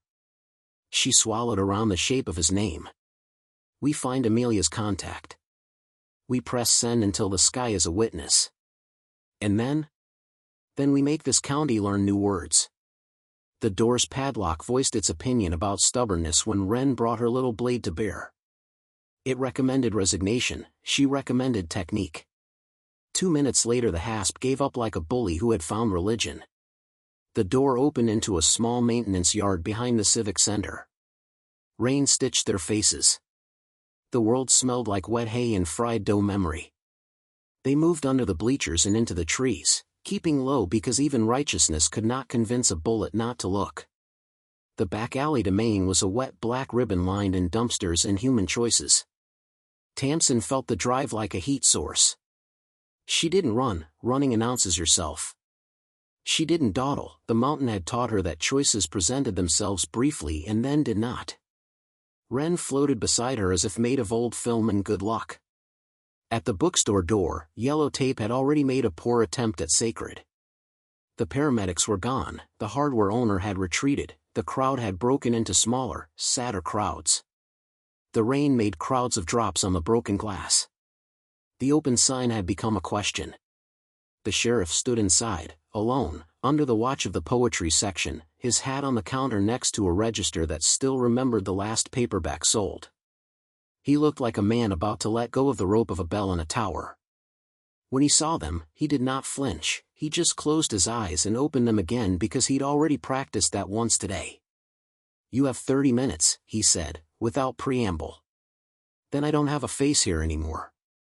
"Amelia," Tamsin said. "Who is she?" "County attorney for a county that doesn't like this one," he said. "Work soils before politics. Hollis sent her everything he couldn't carry and everything he carried twice. She's been waiting for a handoff that doesn't leave a hand." He opened a drawer, took out a card in a sandwich bag, and slid it across the counter like a drink in a bar for a man who needed it and would pretend he didn't. "Use the landline in the back. It's on a grid nobody admits is still working." Wren stared at him. "You play a long game for a man who hates chess." "I play the only game we get," he said. "Move." Tamsin dialed. The cord wrapped around her wrist in a small, old hug. The ring sounded like something from a heritage museum. It clicked. A voice answered that sounded like notebooks and field boots. "This is Amelia." "Hollis is dead," Tamsin said, because lies did not belong to voices like that. "He said your name before he left. I have what he meant to give you." A breath. Not a gasp. A recalibration. "Where?" "At the bookstore," Tamsin said. "We have 28 minutes. The sheriff will arrest us in 29. There are men who will arrest us in different ways in 27. "Don't move," Amelia said. "Do you have uplink?" "We used the tower. The first tranche is clouded. We have a drive. A second copy, labeled for you." Tamsin looked at the shelf where the thesaurus had been, a space now, oddly holy. "It has chain of custody logs. Board minutes. Hall routes. Alternatives analysis with illegal words. Videos." "Okay," Amelia said, and her voice had become a scaffold. "Listen to me. I'm in Santa Fe. My office has an overnight anchor with the state AG. I can pull an emergency order if I can make a judge understand the words imminent and irreparable. The words will go in different places if your sheriff puts his shoulder behind them." "He will," Tamsin said, and found that she was right even before she looked at him and saw he had decided on his ghosts. "Good," Amelia said. "I'm going to say a sentence to you. You will repeat it to your sheriff verbatim." "I'm here," Tamsin said. "Pursuant to State Environmental Code Section 13-9-2 and Emergency Public Health Authority, the Attorney General petitions for a temporary restraining order enjoining all operations, transport, disposal, and site alterations at Eagles Pitch and associated properties pending expedited hearing." Tamsin repeated it, mouth taking the shape of a new tool. She handed the receiver to the sheriff and said it again because some things have to pass through the mouth of a man with a badge before the world understands that air has mass. The sheriff listened. When she finished, he sighed, a man who finally admits a roof leak is a leak and not weather being friendly. "I can hold a perimeter," he said into the phone. "But I can't hold a mountain." "You don't have to," Amelia said. "You have to hold men. I'll hold the paper." They spoke for 2 minutes in words that had edges. Then the sheriff hung up and looked at Tamsin and Wren. "You aren't here," he said. "You never were. And you're about to be illegal in my county in a way that feels like the right sin." "Suits me," Wren said. "Where do we go?" "You like towers," the sheriff said dryly. "My cousin runs the radio for the volunteer fire. The repeater on Baldwin Ridge is loud. The smiling man won't think to look there because he doesn't know how to listen. Send everything to Amelia, to your cloud, To anyone who can spell FOIA. Use the station's line if you have to. And then, he looked at Tamsin like a man passing a knife hilt first. Get gone. Sheriff, Tamsin said. Hollis left a second drive. For me. For Q. She swallowed. I don't know why. Because you carry home with you, he said. Because you won't let it burn. She nodded. Words were dull in that room. She took the drive, slid it into the inside pocket above her rib where important nouns live, and closed the zipper like prayer. They did not say goodbye. They moved through the back, through a door to a hallway that had been wallpapered in 1972 and had never been forgiven for it, through a stairwell that knew secrets and did not judge, into the alley that smelled like wet cardboard and pizza. Rain had become a modern art project. The smiling man's unmarked car lurked at the corner like a metaphor that had run out of tact. He stood beside it under an umbrella, and his smile had gone back to finish school. Ladies, he said. I'm beginning to feel ignored. Good, Wren said. Practice. The sheriff came to the doorway behind them and crossed his arms without touching his hands together. You lost? He asked the smiling man, all drawl and none of it polite. Just enjoying the weather, the smiling man said. I hear Santa Fe's lovely this time of year. His face made a shape that was a joke and not. Don't be late. We were detained, the sheriff said. By conscience. He stepped out into the rain and at the same time 3 trucks rolled up, a county cruiser, a Forest Service green and white filled with men who wore uniforms without being the wrong kind, and a state trooper with a face that had learned to be unimpressed. The smiling man's mouth made a still smaller shape. He tipped his hat to no one and got in his car and left with the courtesy of discretion. The sheriff didn't watch him go. He looked at Tamsin and Wren and said, Baldwin Ridge. They went. Wren's truck was where she had left it because the world was feeling generous about exactly one thing. They climbed the road that wasn't a road, the water cutting channels across it like a field trip. Lightning unpacked its suitcase on a far hill and set up shop. The forest opened at the saddle and the repeater tower rose with its red light blinking a patient Morse. The little shed where radios live hunkered in the lee of a boulder like a hermit's cell. Inside, the equipment hummed with the quiet gossip of electrons. A console flickered, a modem blinked, a router sulked in the corner like a cat. Wren set the camera on a shelf and rolled her shoulders like a fighter between rounds. Tamsin popped the drive into a USB cradle that had been bought with bake sale money and hope. The files appeared. Names arranged themselves into arithmetic. She photographed everything she couldn't send. She sent everything she could. Amelia's address, the Cloud, a journalist in Denver who had once told Tamsin to call if she ever had the kind of trouble that paid back trouble with interest. The repeater strained and delivered. The beams fattened and went thin and fattened again. The storm lunged at the ridge and missed. The antennae sang. The county breathed. They were halfway through the last upload when the door opened without asking. The sheriff stepped in, wet to his bones and not minding. Behind him, 2 Forest Service officers with rain on their shoulders and fire scars on their hands took off their hats. Amelia has her order, the sheriff said without drama. A judge put his name on it. I have 12 men who can spell perimeter and 3 who will learn today. He paused. I also have an uninvited guest. The smiling man did not enter. He stood in the doorway, his hat dripping with a patience that read as good manners until you looked at his eyes. He spoke like rain doesn't matter. You have a piece of paper, he said. It will slow us. It will not stop us. We will remove the material before mourning the hard way. We will make a rain event. We will call it an act of God. The sheriff looked at him as if considering the anatomy of an act of God. You will not take another ounce, he said. Because there are 6 cameras on that adit right now, 3 on the vent, and a boy with a drone who likes to fly it at night. He's nosy. He's more dangerous than me. You can't watch the swallow holes, the smiling man said pleasantly. You can't watch the river. I don't have to, Tamsin said, turning from the console. I sent the map. She tapped the screen. Every coordinate. Every culvert. Every undercut reach. Every place you made a river a partner to a crime. If the river moves at all tonight, 3 reporters in 3 cities have an alert set for turbidity and a FOIA drafted. We don't have to watch.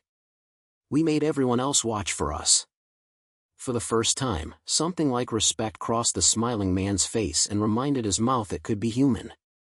You're good, he said simply. You understand that truth without teeth is a pet. Teeth grow when you feed them, Tamsin said. You've been feeding this one for 7 years. He tipped his hat, which in other countries would have meant war and here meant that he knew the shape of the field now. I'll see you in court, he said. You'll see yourself, Wren said. We'll bring mirrors. He left. He did not slam the door. The sheriff let out a long breath he had owed the day since morning. He looked at Tamsin with something that was almost relief and almost obligation and absolutely fatigue. You're done here, he said. Go. Where? Tamsin asked, because a plan needs a noun. Amelia says Santa Fe, he replied. People there know what to do with the word injunction without asking who's on the board of the feed store.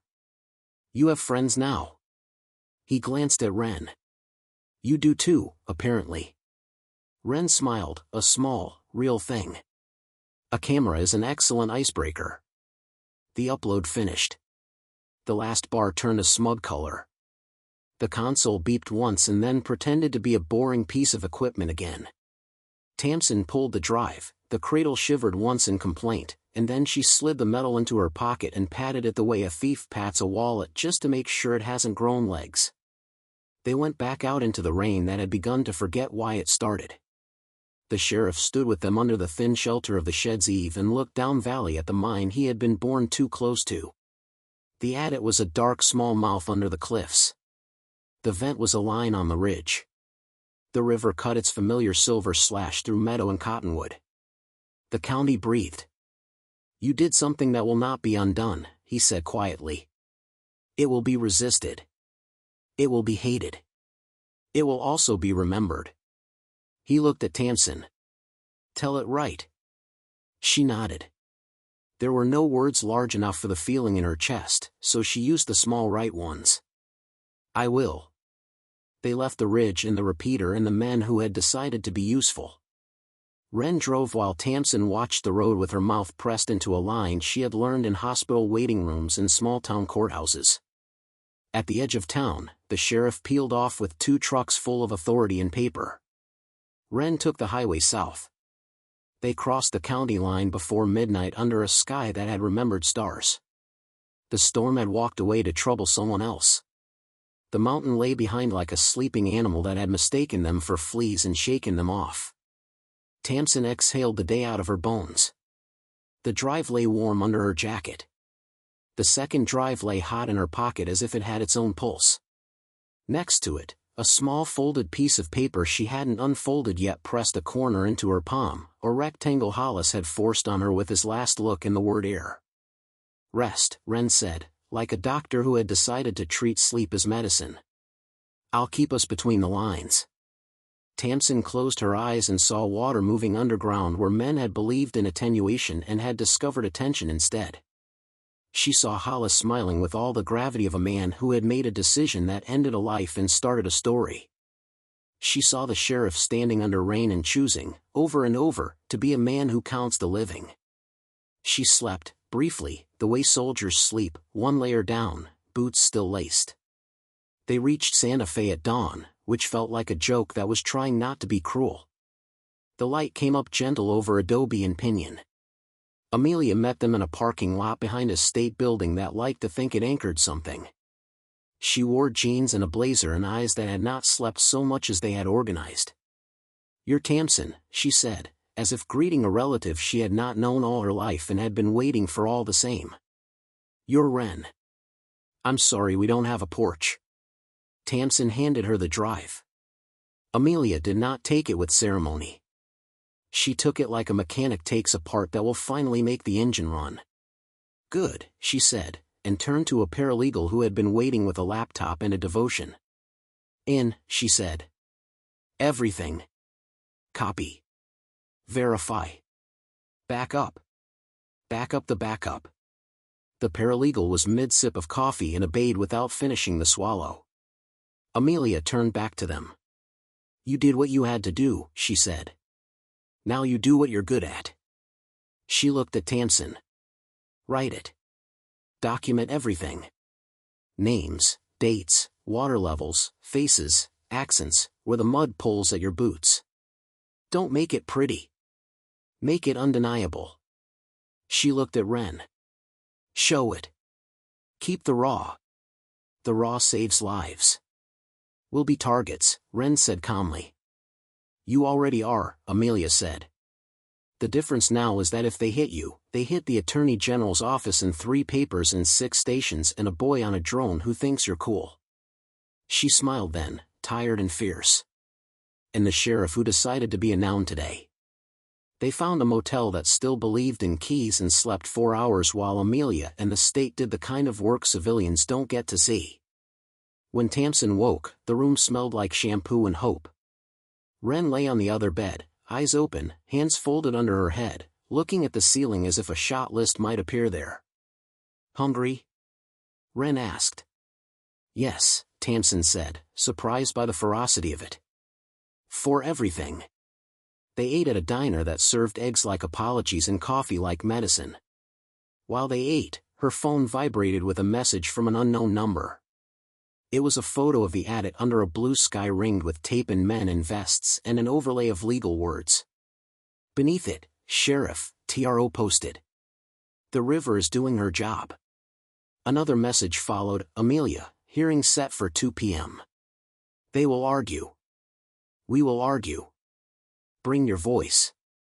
You realize, Wren said around a forkful of potatoes, that if we go to that hearing, we can't leave town quietly afterward. I didn't come to leave quietly, Tamsin said. I came to make a noise that makes other noises. She reached into her pocket and took out the folded paper that had been cutting her palm since the store. She unfolded it. It was a receipt from the bookstore's register with a single word written in Hollis's careful hand, porch. Under it, a scribble of directions only a local could write, dogleg past the silo, left at the dead cottonwood, second gate, key under horse. He wanted us to have something else, she said, and felt the ache behind her eyes in a way she had not permitted at the floor of his store. After. After, Wren echoed. It's always a good time to believe in after. They drove north again under a sky that had decided to forgive people for a day. The directions led them to a small house outside town that had not bothered to announce itself since 1948. The porch was deep and shaded and had a swing. Under a ceramic horse that had opinions, a key waited like a thing in a fairy tale that still worked. The door opened into a room that had been loved by books and a dog. On the table lay a wooden box with a brass hasp and no lock. Inside, a stack of letters, a memory card, a map drawn in pencil by a man who had walked the distances instead of measuring them on a screen. Tamsin sat on the porch and read the top letter. It was addressed to Amelia and then to whoever Hollis trusted next. It told a story without flourish, dates, shipments, names of men who had switched signs on roads, grades of where nobody had admitted to chasing. It told it the way miners tell things, plain and with respect for the weight of nouns. At the bottom, in a postscript, Hollis had written, If I go, don't let them take the word we. We is what makes them scared. She folded the letter back into its envelope and looked at the road and the mountains and the cottonwood that refused to die. Wren sat beside her with the camera in her lap, turned off as if in mourning and ready as if in love. You could stop, Wren said. You could mail this to Amelia and go somewhere with a coast. I could, Tamsin said. But that would be the wrong story. She looked at the map again. A line Hollis had drawn in pencil ran from the vent to the swallow holes to a small circle he had labeled in careful block letters, the room. Under it, attenuation is a lie. Proof is here. We go back, Tamsin said softly, surprised her mouth had been the first body part to know it. After the hearing. After Amelia has the order and the cameras. After the county has learned to say we. Wren nodded as if she had been waiting for that sentence to land and had already greased the hinges of the door it opened. "We go back," she agreed. "Because there's one more truth the mountain forgot to bury." At the courthouse, the hearing was a mosaic of faces, some furious, some exhausted, some 16 and wearing rain jackets because someone had told them to bring a jacket and a sign. The smiling man sat at counsel table with a lawyer who wore an expensive watch and the expression of someone who could bill grief by the hour. Amelia stood at the other table with a stack of affidavits and the look of a woman who had brought a shovel to a knife fight and planned to dig graves for the lies. The judge listened. He was old enough to remember when this valley had been known for peaches and not for paperwork. He asked questions that had the shape of someone who had once fixed trucks. He read the words imminent and irreparable with his lips, the way a man checks a manifold. When Amelia said attenuation in public view, he glanced at Tamsin on the back bench and then at Wren and then at the sheriff, who stood along the wall like a fence post. In the afternoon glare, he ruled. He said words that did not sing but did stand up straight: temporary restraining order granted, operations enjoined, status conference in 10 days, preliminary injunction hearing in 21, contempt penalties enumerated with pleasure. Outside, the crowd did a sound that the papers would call cheering and Tamsin called relief for getting its indoor voice. The smiling man emerged and made a statement about jobs and fairness and his commitment to safety. A teenager with a drone flew a small circle above his head and he did not look up. Cameras took his side and took Amelia's and took the sheriff's and took Tamsin's and Wren's because someone had told them these two women were part of the story. They did not protest. At dusk, Tamsin and Wren returned to the Swallow Holes because a map had told them to and because Hollis's last note did not feel like a suggestion. The storm had rinsed the air new. The river spoke in its old tongue. They wore dry suits now, borrowed from a firehouse where a man with a back injury loaned them with the solemnity of a ritual. A rescuer with a quiet voice watched them clip lines to each other into a bolt that had been installed when the county decided to pretend to care about kids who lifted dares to their mouths. "You sure?" he asked in that tone that admires and worries. "No," Tamsin said. "But we're going anyway." They went in with discipline rather than daring. The seam that had tried to kill them opened more easily to a line that respected it. The pocket felt like a known room. The crawl had the dignity of a path rather than a trap. The chamber beyond, the one with the fan and the ladder, welcomed them with the rust sweet of old work. They passed it. They had an appointment farther in. The pencil map brought them to a side cut that had disguised itself as a flaw in the wall. Behind it, a narrow staircase of rock rose into a silence that had not been broken in so long it was shy. At the top, a door that was not a door but a slab leaned, and behind it, the room. It was small. It was ordinary. It held 4 drums, 2 open, 2 sealed, their labels slurred by time and a sorrowful chemistry. It held a shelf where jars of core sample sat like organs in a lab that had forgotten their names. It held a cheap folding table with a ledger Tamsin recognized from the records room, a twin that had been the one that didn't get found in time. It held a camera on a tripod facing the drums. The camera had a wire that led to nothing because the recording had been a ritual, not a broadcast. Wren filmed. She moved with a care that seemed religious. Tamsin opened the ledger and read what men had written when they thought the room itself would keep the secret. "We moved 12 drums tonight. We used the vent. We split the stream. No one will know."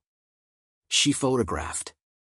Names, dates, the satisfaction of a job that should not have been called a job. She heard the water in the rock like applause from another world and wanted to be sick and wanted to write and could not do both. Wren put a hand on her back and did not ask whether she needed to stop. She did not. She kept reading. A sound above them, boots. The low voice of a man who had never learned to be quiet because he had never had to be. The words were the kind you bring to a room when you expect obedience. "They think they have us," the voice said. "They have paper. We have the mountain." The mountain, which had survived many owners and would survive these, inhaled as if to clear its throat. Tamsin turned to Wren. The lamp's halo made them holy or guilty, she couldn't tell which. "We need the camera's card," she said softly. If it recorded what it was supposed to record, it's more than ledger. It's faces. Wren nodded. She crouched, popped the card like a tooth, slid it into a case and then into a pocket where it was more likely to live than most animals in this county. The boots above moved away, the voices went with them, and the mountain didn't offer an opinion about whether that was luck or design. They left the room the way they had found it except for the gap where truth used to be and was now traveling with them. They took the line down with care and then fought the river's suggestion with practice. They rose into starlight that felt like being forgiven. The rescuer at the bolt took their hands when they were hands again and said nothing because sometimes the kindest thing a person can do is let you have your own nouns. At dawn, back in Santa Fe, they handed the second card to Amelia. She neither thanked them nor failed to. She placed it in a bag with numbers on it and spoke to a man who knew chain of custody like he knew the taste of rain. By noon, the footage had played in a conference room where men and women with responsibility watched without blinking. By evening, it had played on a station with a weather map over its left shoulder and a banner that said something careful and then something true. Tamsen sat on the motel bed and watched the faces of men who had carried barrels down ladders and believed the dark was a blanket and not a stage light. She watched her own face in the corner of the screen when a reporter asked her to describe the smell, the sound, the thought in her head when the air went away. She told the story without embroidery. She told it as if a neighbor had asked for a recipe and she had decided the neighbor could be trusted to cook. There were threats. Of course there were. They came by voicemail and by email and by a truck that idled outside the motel for 10 minutes and then reversed slowly as if thinking better of its enrollment in a felony. There were also envelopes slid under doors with cash and notes that said thank you without names, and a woman in a grocery store who put a hand on Tamsen's arm and said my kid's rash is gone this week like a confession. On the third day, the judge converted the temporary order into a preliminary injunction. On the 7th, a federal agency that had been pretending not to hear suddenly developed excellent hearing. On the 10th, a man in a knit cap sat in a courtroom and listened to a list of counts read with the dignity of a language that had not been designed to be weaponized and was being used for that anyway. On the 16th, the smiling man left town without smiling and without a hat. And the river, who had done her job before there were courts and would do it when court buildings were museums, ran clear enough that a child in June could drop a rock into it and watch the rings widen without seeing an oily sigh. The porch took them in again on a quiet evening when the cottonwood had decided it had lived enough for 2 trees. Tamsen wrote with her feet on the railing and her laptop warm and muttering. The words did not come quickly. Quick words are often wrong. They came in the order of stone, slow, compressing, refusing to pretend they had been easy. Wren edited with a red pencil and a mouth that said coffee and a mind that said teeth. When they were done, it was not Ezra Pound but it was a thing that would make a judge sit back and put his hands on the arms of his chair and decide to be a person. The sheriff sent a photo of himself at the river with his hat in his hand and his eyes not pretending to be something else. He did not write a caption. He did not have to. Amelia sent a photo of a signature on a decree. She did not write a caption either. Tamsen unfolded Hollis's penciled map again, traced the line of the vent with a finger, and thought of all the air that had moved through that county without anyone noticing until it carried a name. She thought of the boy with the drone and the woman in the grocery and the men at the firehouse who had handed her suits that smelled like smoke and new plans. She thought of the way Wren had said we and meant it with her hands. She thought of a bookstore with a bell and a floor that still remembered feet. "You'll stay?" Wren asked, as if the answer might change good news to bad. "I'm a drifter," Tamsen said. "But even drifters have addresses. They're just called projects." She closed the laptop and listened to the porch would answer the night. "For now, my address is this valley until the we and Hollis's letter can stand without either of us holding it up." The night made the kind of quiet that lets you hear the smallest things pretending to be important. Coyotes briefed each other. A truck rattled on a far road. Something in the barn decided to complain. "Tomorrow," Wren said, "we do a cut for the channel." "Tomorrow," Tamsen said. "We tell it to the people who wash dishes at midnight." She smiled into the dark. "We'll ask them to tell us where they're from. We'll tell them another story is waiting." Wren nodded, her silhouette an exclamation point written by a calm hand. 2, I think. 2, Tamsin agreed. The drive slept in the drawer of the porch table because fear and faith both require ritual. The river kept moving toward a place where children would write their names in stones and the stones would agree to remember. The mountain, which had been old before anyone learned the words mine or we or proof, exhaled and inhaled and decided not to argue. Tamsin put her hands around a mug and warmed her fingers and thought about the next road because there is always a next road. It would have its own nouns, a bus, a rusty armored vehicle in a field of thistle, a rancher following a dog behind a waterfall, a mechanic with a secret welded into the curve of a fender. She smiled and did not apologize for the part of her that loved the horizon. She had earned that horizon. She had also earned this porch. Both could be true. Down in town, somebody flipped the sign on the bookstore door to close for a spell and then to open again, not because there were books to sell but because people needed a room where paper smelled like memory and a bell still worked. The sheriff stopped by in the afternoon and bought a paperback he would never finish because the work never does. He put money in a jar marked Hollis Fund and then took his hat off for no reason except that some men need to teach themselves new habits. When the notice came that the case had been accepted by a court with jurisdiction over men who considered themselves the only nouns that matter, Tamsin read it on the porch and did not stand to cheer. She folded it carefully and slid it next to the map and the letters, in the box that had become a heart. Night fell. The stars came out late and bright. Wren set the camera on the porch rail and aimed it not at either of them but at the road as if expecting a guest. "You think he'd like this?" she asked. "Hollis?" Tamsin said. "He'd complain about the coffee. He'd correct my commas. And he'd sit right there," she pointed at the empty chair, "and tell us we missed a crooked nail in the story and then tell us where it was." Wren's laugh was soft and did not fight the night. "We'll find the nail tomorrow." "Tomorrow," Tamsin said again, and it had become a word that did not threaten her. She reached for the laptop. The channel wanted an upload. The world wanted a story. She began to type. 2 more great stories are next. Don't miss them. Subscribe and turn on notifications.